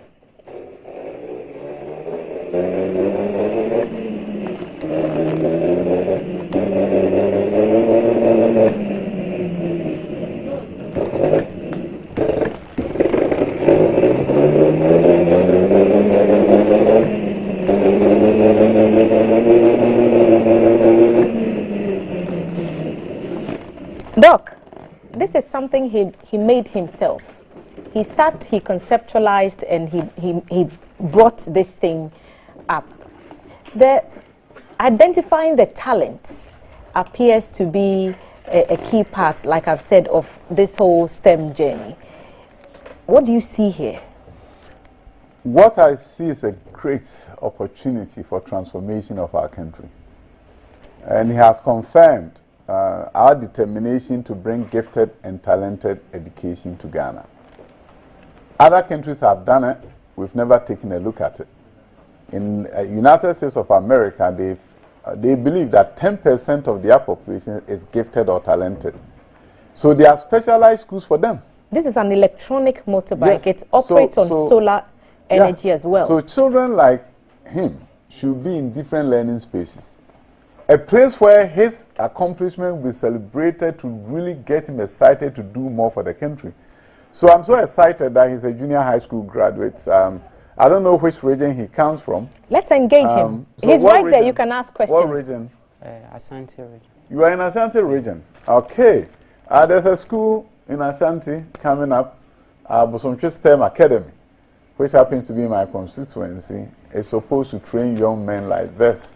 So you have a space there. Abomosu also is coming up. Beautiful school. And we need young men and women like him to be there. So you are lucky. You came out at a time when we are opening STEM schools. And gifted and talented education cabinet memo is now with government. Because I believe that in a country where we want to see transformation, if we get great minds like him, you better focus on him. I'm not saying desert all the people, but we will not be making investment in our nation and bringing about transformation if we ignore him. We ignore him at our own peril. So he has, some people have done this many years ago, right? His is timeless. It's on point, right timing. My people are here, they're going to be liaising with him and liaising with his family to put him in one of the new schools. Because he's here already, Samuel Abuaje, Yes. You made this yourself. Yes. I just want you to describe the process to the minister, because he's very interested in STEM education, and obviously we are all very fascinated by what you've managed so much about to him do. on BBC. And some are watching him this morning for the very first time, Good. and they are only just seeing this now, and they are wondering how you made all this possible. Tell us about this journey. It's a scooter made with wood, and it has 2 motor batteries and a 12-volt solar panel. You can connect your phone whenever you are going somewhere, and it has a radio station also.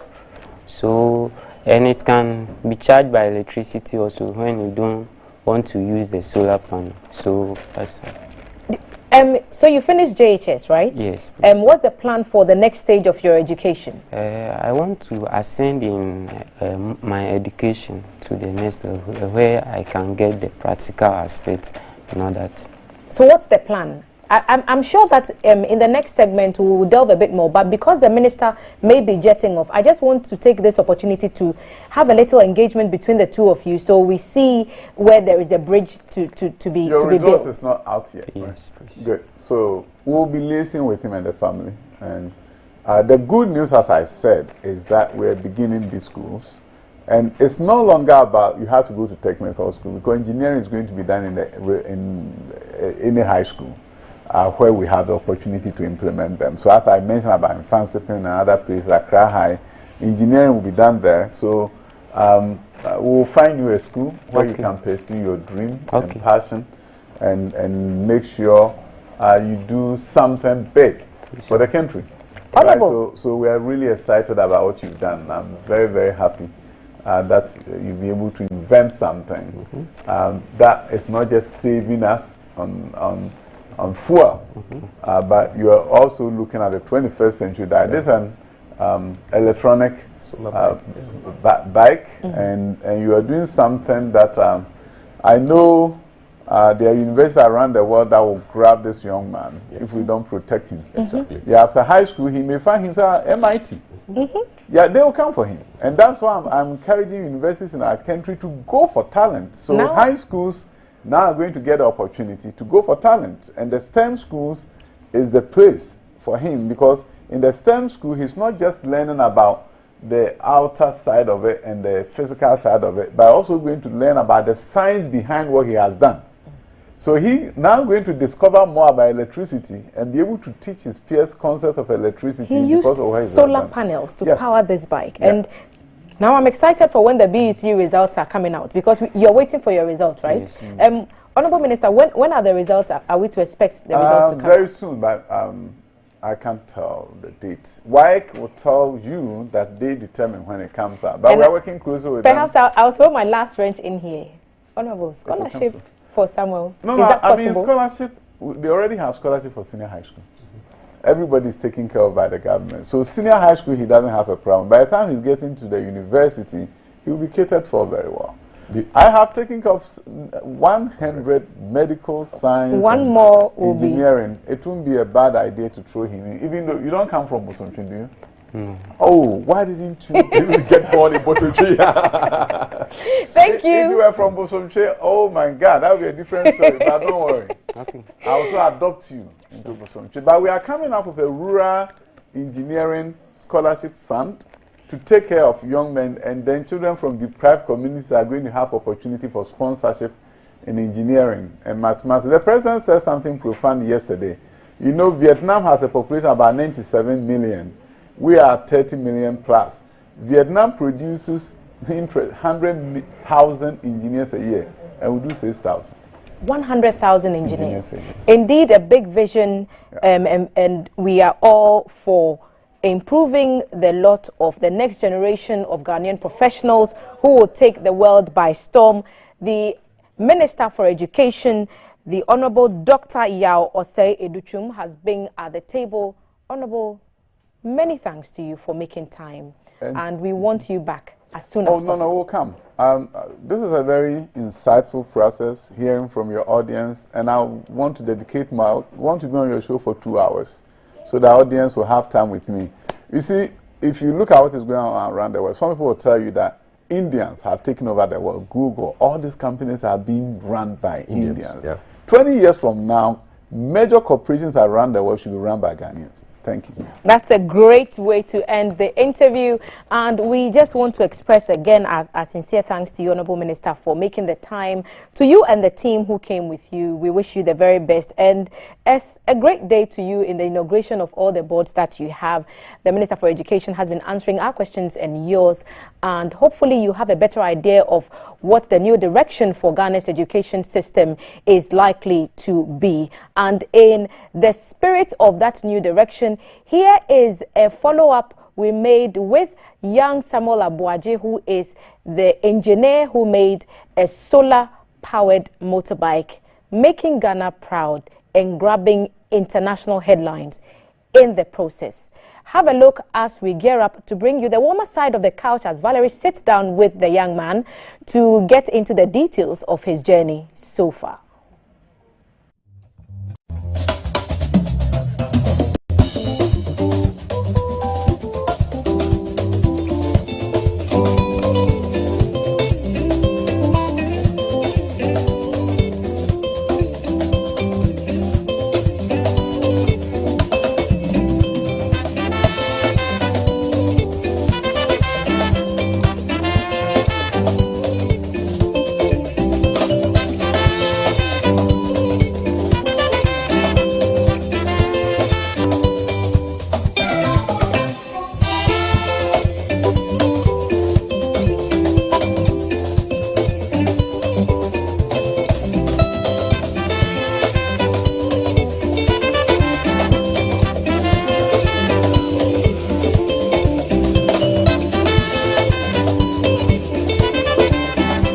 My name is Samuel Abuaje and I'm 17-year-old boy and I just completed my JSS 3. It all started when I was in school and my science teacher said, David Samhagan,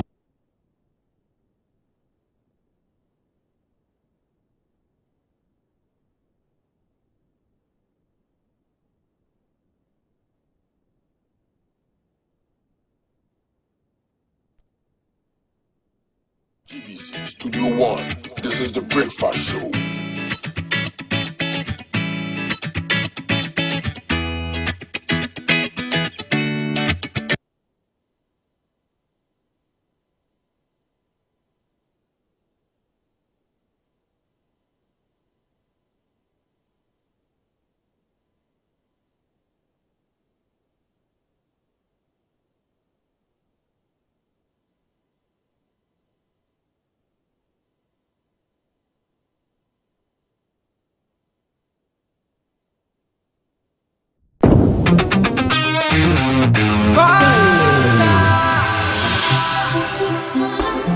And they call me UJ. Oh, yeah, yeah.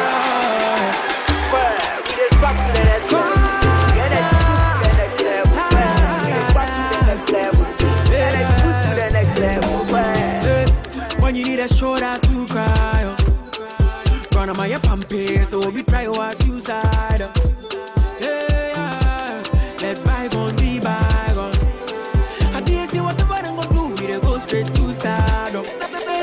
And I go take you to next level. My baby, oh yeah, yeah, yeah. The energy next level. Back baby, oh yeah, yeah, yeah.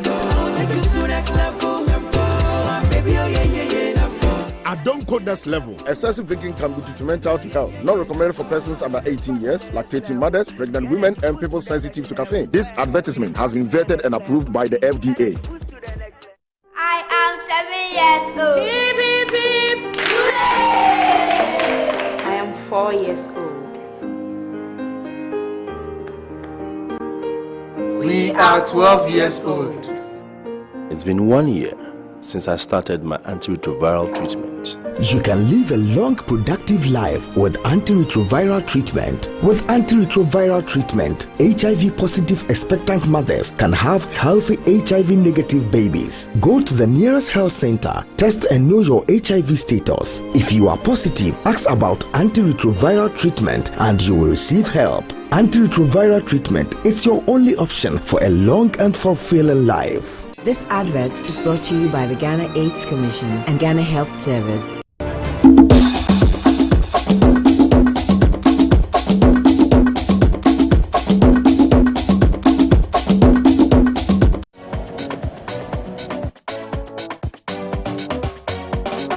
Coming live from the capital. This is the Breakfast Show.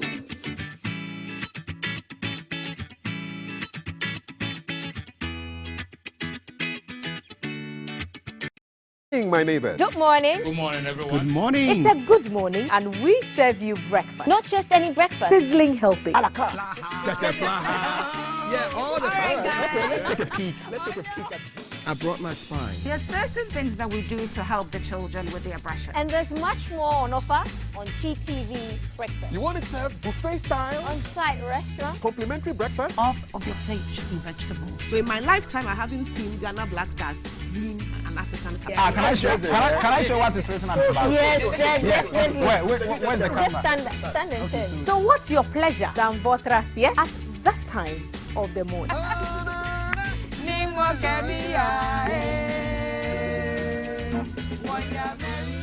So never skip breakfast. On GTV Breakfast. From Monday to Friday at 6 a.m. We've got you covered with a trusted team.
Good morning. It's a good morning, and we serve you breakfast. Not just any breakfast. Sizzling helping.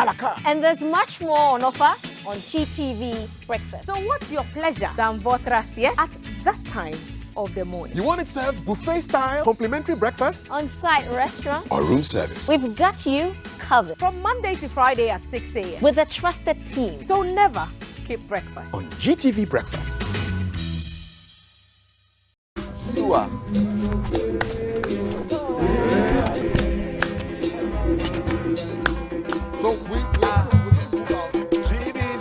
Welcome back. So in the spirit of the amazing conversation we just had with the Education Minister, we are going to be speaking to the young gentleman who has just been adopted on live television, I beg your pardon, by the Education Minister. So what I have in my hand, this is a vacuum cleaner. So if my cameras will follow me, this is a speaker, like a boombox.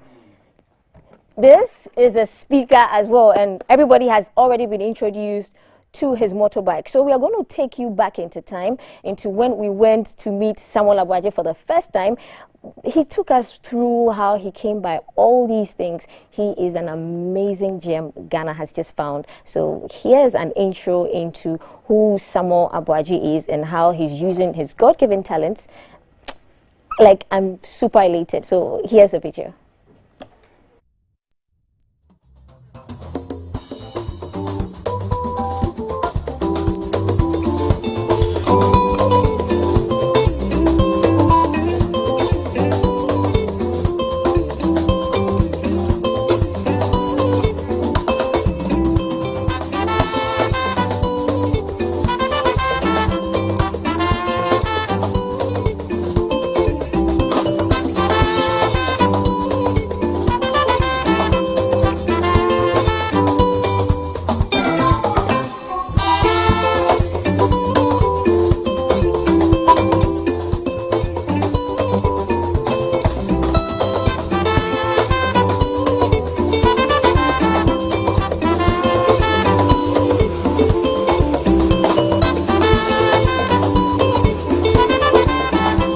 My name is Samuel Abuaje and I'm a 17-year-old boy and I just completed my JSS 3. It all started when I was in school and my science teacher said, David Samhegan, a science teacher, he put us in a 20 group and including me. And he said he gave us a science set to work if you can do something or bring something out. So I decided to build a Bluetooth speaker. I got to know Samuel when he came to Form 1, that is far back in 2018. And I saw him to be kind of laid back and he wouldn't contribute so much in class. But anytime I found out that he carries these sport gadgets like old radio sets, phones, and what have you. So I asked myself, but this boy, what is wrong with you? But okay, so I started to follow him closely, and I got to realize that no, there's something in this boy that it needs to come out, but he will need a sort of help. All right, so in Form 2, I got a chance to form a group for a company in Tema, that is Ndorama. They produce plastics. Okay, so I added him to the group and I gave them the background to electrical energy, that power flows from forward bias motion. Right, so he got it, and I distributed a set to them to just go and work out something. All right, so he came out with an initial project, but it was not all that good. All right, so I asked him to go back, just do something, and you will get it. So I was there, and then he said, okay, I've done a Bluetooth speaker. I said, okay, then let me see, let me have a look. All right, so he brought it, and I said, okay, this is good, let's polish it. The first component I built was the Bluetooth speaker with a gallon. Bluetooth. Make we dey like bread and butter. Cause I know we'll be together. You dey make me higher. Okay, you hot like fire. I no go retire. What inspired me to do the the electric motorbike is, I saw that in our country, when it gets to the afternoon time, the sun is very hot and we don't use the sun for anything. So I decided to make a motor that will be powered by solar panel, and it can also charge by electricity. The challenges I went through is I was not having the tools to work with and the materials, where I will get them from, the materials and the money to buy the things. Sometimes I have to wait on my teacher to raise a fund and the material where I will get them from and all that. I get the access to the materials through my science teacher. He gave me the money to buy the things. The process I went through building the electric scooter is sometimes when you are doing it, you fix the wires and sometimes it will not be fixed well and it will not work. So sometimes, and I don't have the tools to work with, sometimes I will use a stone or something or to hammer the nail. So it's very difficult. Some of my friends, they felt happy and they said, one day I asked them why are they helping me to do all my things, and they said they don't want anything from me. They just want me to get to somewhere and help someone also. So that's what they think. The message I have for Ghanaians is they should watch out for more things, because I have more things to do. I have someone who inspired me, Skantanka, the engineer we have in Ghana. And I have a big dream that one day I'll open my own company, employ a lot of people, and help the people who are in need.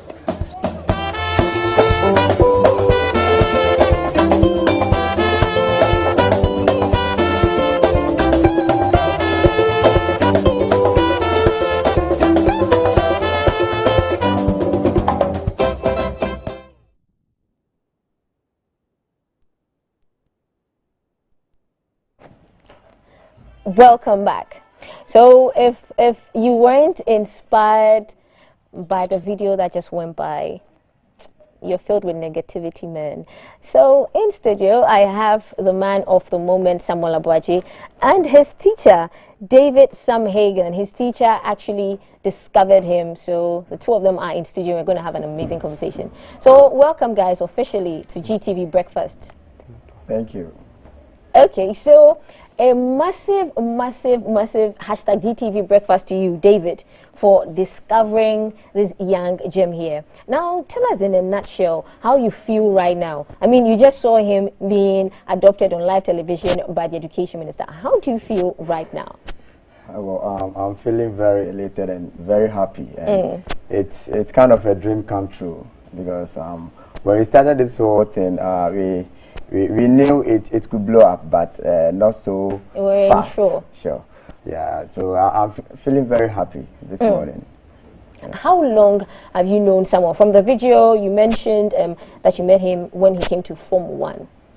So that's on the teacher-student bit. But on the other side, where you are his friend and a big motivator to him, tell us the part that nobody knows. Who is Samuel to you? All right, thank you. Before I begin, I would like to extend Happy New Year messages to my family. Because of this project, I've not been able to go home, so I'm helping out. And a special thanks to Madam Irene Shen of Snate Airport. She sponsored our trip here today, actually. Thank you, Madam Shen. Yes. All right, so I discovered Samuel far back in 2018 when he came to Form 1. And in class, Samuel will, as I said in the video, he's not so outspoken, let's say an A student in quote, sure. But he will always be in his corner and then be fixing his things, even if there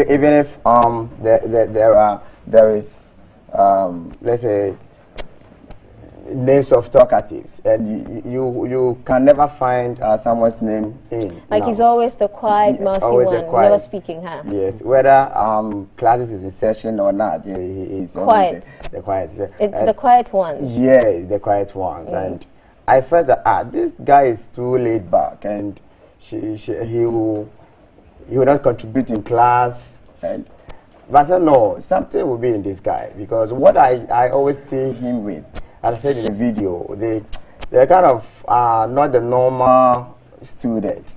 I said, okay, I have to make a plan for this guy. Thank you for believing in him. Oh, thank you. Thank you for believing in him. I started following him closely and then giving him attention, unconsciously though, because when he got to third term for Form 1, and I said, no, I have to work on this guy. All right, so Form 2, as I said, IVL gave us opportunity to create a group around their plant. It's a plastic producing company though. All right, so they needed students that can take out the plastics from the environment. Okay, yeah. So it sort of started like as a recycling project. Sure. We decided to put him on because he was always holding old gadgets and plastics and all of that. Sure. Hold that sure. Thought. Right. Samuel, the Bluetooth speaker how much is this Bluetooth speaker? If you're to put a price to it, no more. I mean, this is not what you're going to put up for sale, but if you're going to put up for sale to any of your friends who perhaps wanted to buy it, how much are you going to sell it for? 150 or something. 150 Ghana cedis. Yes. Okay, so tell me what went into putting this speaker together, because your teacher is saying that from A1 always holding a Bluetooth speaker. So tell me, how did you put this Bluetooth speaker in particular together? I know that this is a gallon, yes, and so yeah. I wanted to remove the plastic waste in my community, so I decided So I decided to build a Bluetooth speaker that will be powered by a battery, and I made it with a gallon. So I was not having the motherboard to power this, so I went to my uncle's workshop and took one of his motherboard and I came home and started fixing them, and I make holes for the speakers to fix, and I make holes for the speakers to fix in and fix all my things, and it was not able to sound well, and I called my science teacher and he guided me with the connection, and boom, I heard the sound. And boom, you heard the sound. Yes. Okay, so thinking about the fact that you came about this through recycling, you are the last of three. You are the last of three children. You are the last born. Yes. You're the last born. Yes. Okay. So now, tell me what a normal day in your house looks like now. After the interview on BBC, do your siblings treat you any differently? Do they serve you food in your room? Tell us how you relate to your siblings. Sometimes, when I wake up in the morning, I have to sweep the compound. When the video come out, they said they won't allow me to sweep again. They said they won't allow you to sweep again? Okay. Sometimes they will bring the food in the room. They'll bring the food to your room. Yes. Speak up so that I'm sure they are watching you right now. Yes. Okay. Sometimes they will bring the food in my room for me to eat it.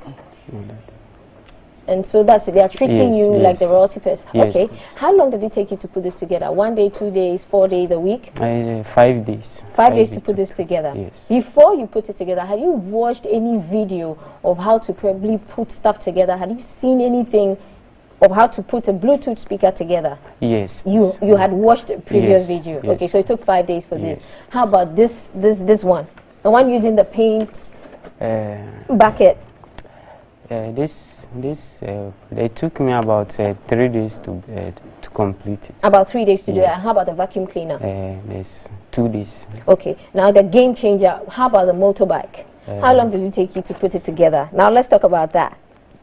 It's about a month to put it together. A month to put this together. Okay. Were your materials primarily wood? Yes.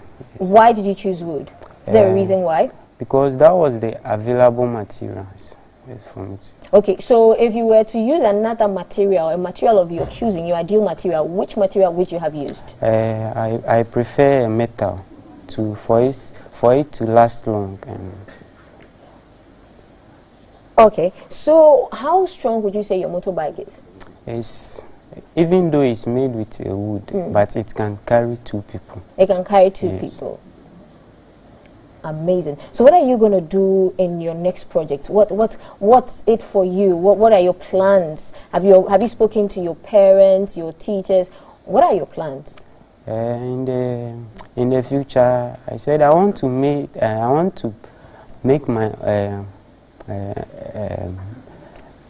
your own factory, my own manufacturing company, employ a lot of people, and help the people who are in need. And also, that's amazing. And he speaks so little, a man of few words. Your biggest inspiration is Mr. Kantanka. Yes. Have you perhaps met him? Have you, as your teacher, have you tried to reach out to him? No, please. No, please. Okay, but why does he inspire you? Why does he inspire you? Because he do a lot of stuffs, and he builds a car also. So anytime when I put the TV on, I will just search for Kantanka TV, and the way he talks, that's right. Okay, let's come back to you, teacher. Yeah, sure. So what are your plans for Samuel now? I believe going forward you're going to take charge of, maybe in the meantime, until maybe a team is put together properly, you're going to be taking charge of everything he does. So what's in the pipeline? What are you guys planning for Ghana? Okay, what's the next big thing? All right, we're waiting for his results to come out.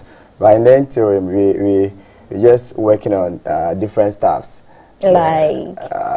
We want to keep that as a secret. Okay, yes, right. So we'll be coming out with a different thing in maybe our next interview. Yes, and we're working on his whole being to come out as a better person. Yes. Right. And we cannot have this conversation without mentioning your school, Agri Road. Okay, so Agri Road is in Tema. Yeah. Tema to the world again this week. Shout out.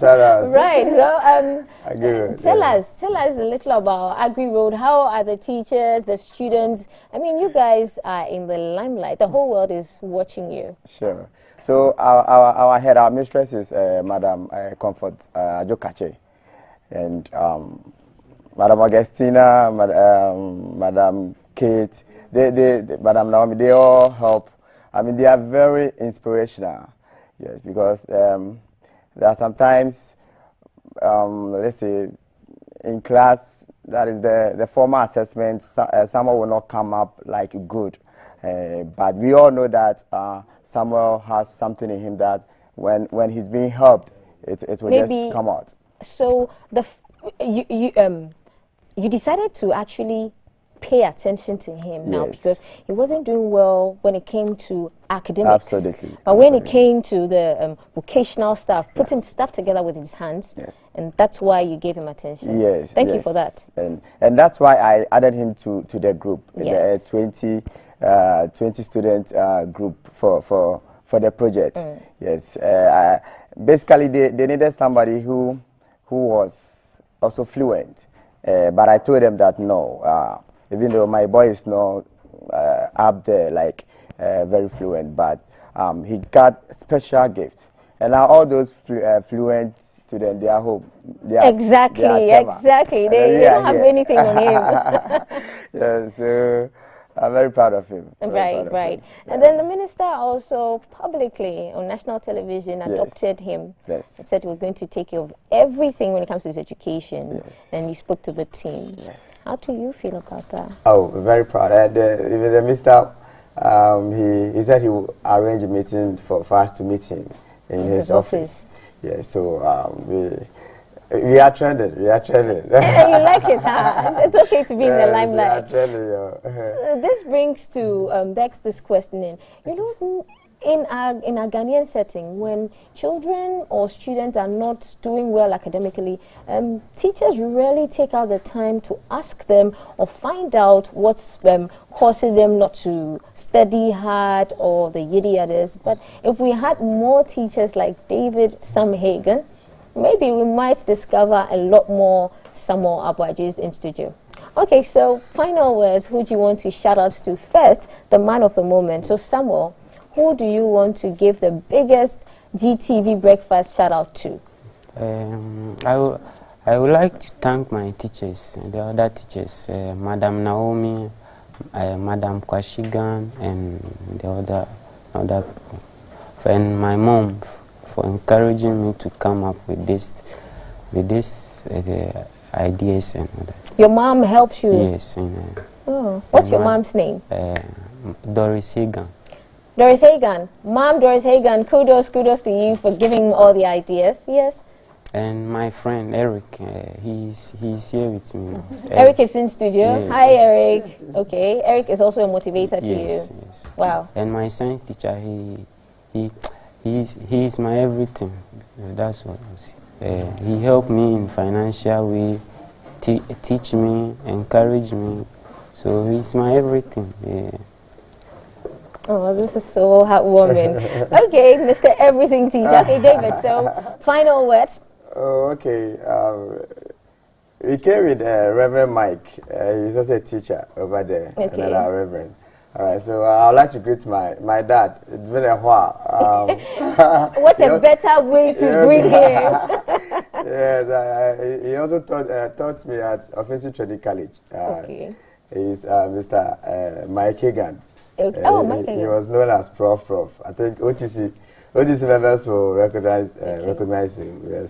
And then my mom, Faustinama, she's in a town at around Cape Coast, Jokwa. Yes, therefore Wapinson's territory. Shout out to everybody. All my friends over there. This one there, you have time to do all the shout outs. All my friends over there. And, everybody, my brothers, my sisters. If I want to mention the names. Yeah, you are trending. You are trending. Yeah. So, if you leave out anybody's name, they won't forgive you. So just say brothers and sisters. Hannah Hagan of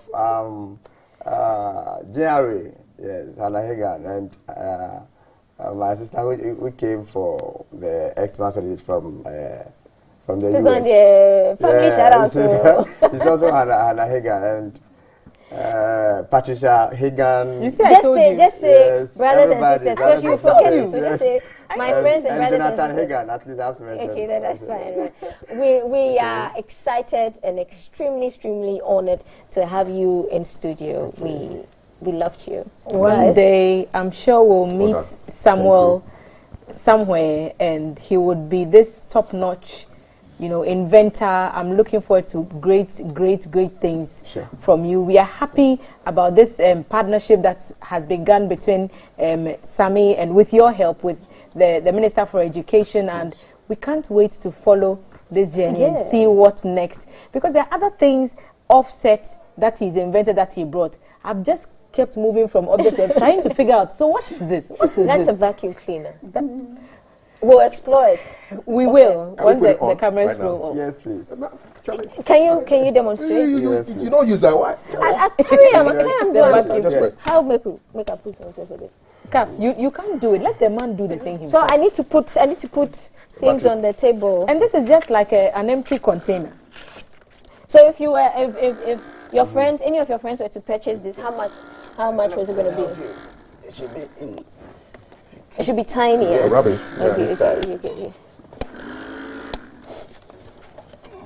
Okay. Okay, vacuum away. Okay. Yes, please. You can use to clean your car. Yeah. Yes. All the granules in the I car. think I've seen, and the chips. Yes, chips. Okay, Charlie, vacuum away. Maybe. Those kids. Okay, all right, let's go. Practical physics. And there is a net here actually, so that this thing will not. It collects the debris. Wow, nice. Sweet. Right. And then the Bluetooth. Yes, please. So what? You can connect to it from anybody's phone. Charlie, connect right now. Bluetooth. Okay, it's Throwback Thursday. Let's play something Connect rich. the Bluetooth right now. We are testing the Are thing. you on? Okay, are you on? What's the name of the device? What's it called? I think, is it? So we are testing the No, Bluetooth. we are just putting Testing it mic 1 2 testing 1 1 2. 2. This is GTV Breakfast. We're What's it called? practicalizing. No, it should be on before. Before you can. Charlie, this is serious. So this is like a Kufuor gallon Yes, please. that we use to make a repurpose. Kufuor gallon. Indeed. I'm waiting for the device to come online. online. Why he's working? What is this? That's a Bluetooth speaker as well. Yes, That's another that is Bluetooth. junior brother Let of me this. try that. Oh, They're okay. like Okay, I this one is turned this on. one This on. one is on. Yeah, this one. That's why you. Okay, then Okay, someone Charlie, else is that give us some good music, oh. Okay. Is that you, Valerie? So let me try. What is it called? WS. Wow. This one is J. Wow. This is on. Oh. Yeah, this is on. What's it called? Okay. JY25. I connected. Yes, you got the JY25 here. Go to YouTube and give us some music. Man. Okay. Nice. Give us some good music. Let me see. I'm trying to. Music is good. Okay, oh, come on. This is great. Awesome. Oh, come on. It actually works. So this is like a paint bucket. Yes, please. And you just repurposed it. And then you, Charlie, this is amazing. I think I lost the connection Oh, again. wow. This is just It's still loading. But so this is innovation made in Ghana. Innovation is not just motorbikes. We have Bluetooth speakers here. We've got a vacuum cleaner. What else have you created? Someone? A fan. He's done a fan as well. Please, if it can be brought. Oh, okay. You have a fan. And hand wash my We'll have to Oh, connect. and What's this one It's called? rechargeable. We are still Okay. trying to connect. All right. This one. Wow. No, this one. So where's the Did fan? you change the name? I'd love to see the fan. The fan is Yes, give me the fan. I want to see the fan. The fan is Okay. Is Oh, it that's what I saw at the entrance. So I'm sitting there watching, in and the car. is this thing upside down? I'm trying to figure out what exactly. Okay. I didn't bring it. Wow, so this is innovation, this is technology. No, that one is hand wash. Valerie is about to drop the music on us right now through the Bluetooth. I'm about to be an official DJ. I can hear it playing. Yeah. Volume. Give us volume. That's it. So That's the speaker. Wow. Is there a sound? So, can you believe this? Man, can we get a close-up of this Bluetooth? Get a close-up. Wow. Oh. Impressive stuff. Amazing. Impressive stuff. Okay, so hey, that's our show today. Innovation is not even easy, man. So we've got our speakers, we've got our motorbike, we've got a fan, we've got a vacuum cleaner, and all this is coming from Samuel's creativity. So yeah, it's all about speaking English like a parrot. That one too is good if you want to do this kind of work that we do. But hey, I got it. Can I just? There you go. You want to dance with me? So that's our show, guys. Tomorrow we are winning, okay? We are winning tomorrow. Thank you, Samuel. Thank you, David. So we are building up for the Black Stars. Game against Gabon. Yes, we are cheering on from here. Bye. The hashtag to follow is GTV Breakfast everywhere. In the meantime, we are bye-bye. Wow. All the things we can use buckets for. The volume. Nice. Shall I give me more volume, Valerie? More volume. Give it to the inventor. I am so impressed. I think my mouth has been open the entire time. Wow. Nice. Beautiful. That's our show. See you tomorrow morning, God willing, 6 a.m. Yes, that's it. Okay. This one of his love, no we can't use. Go school, go the prime tools. Coming live from the capital. This is the Breakfast Show.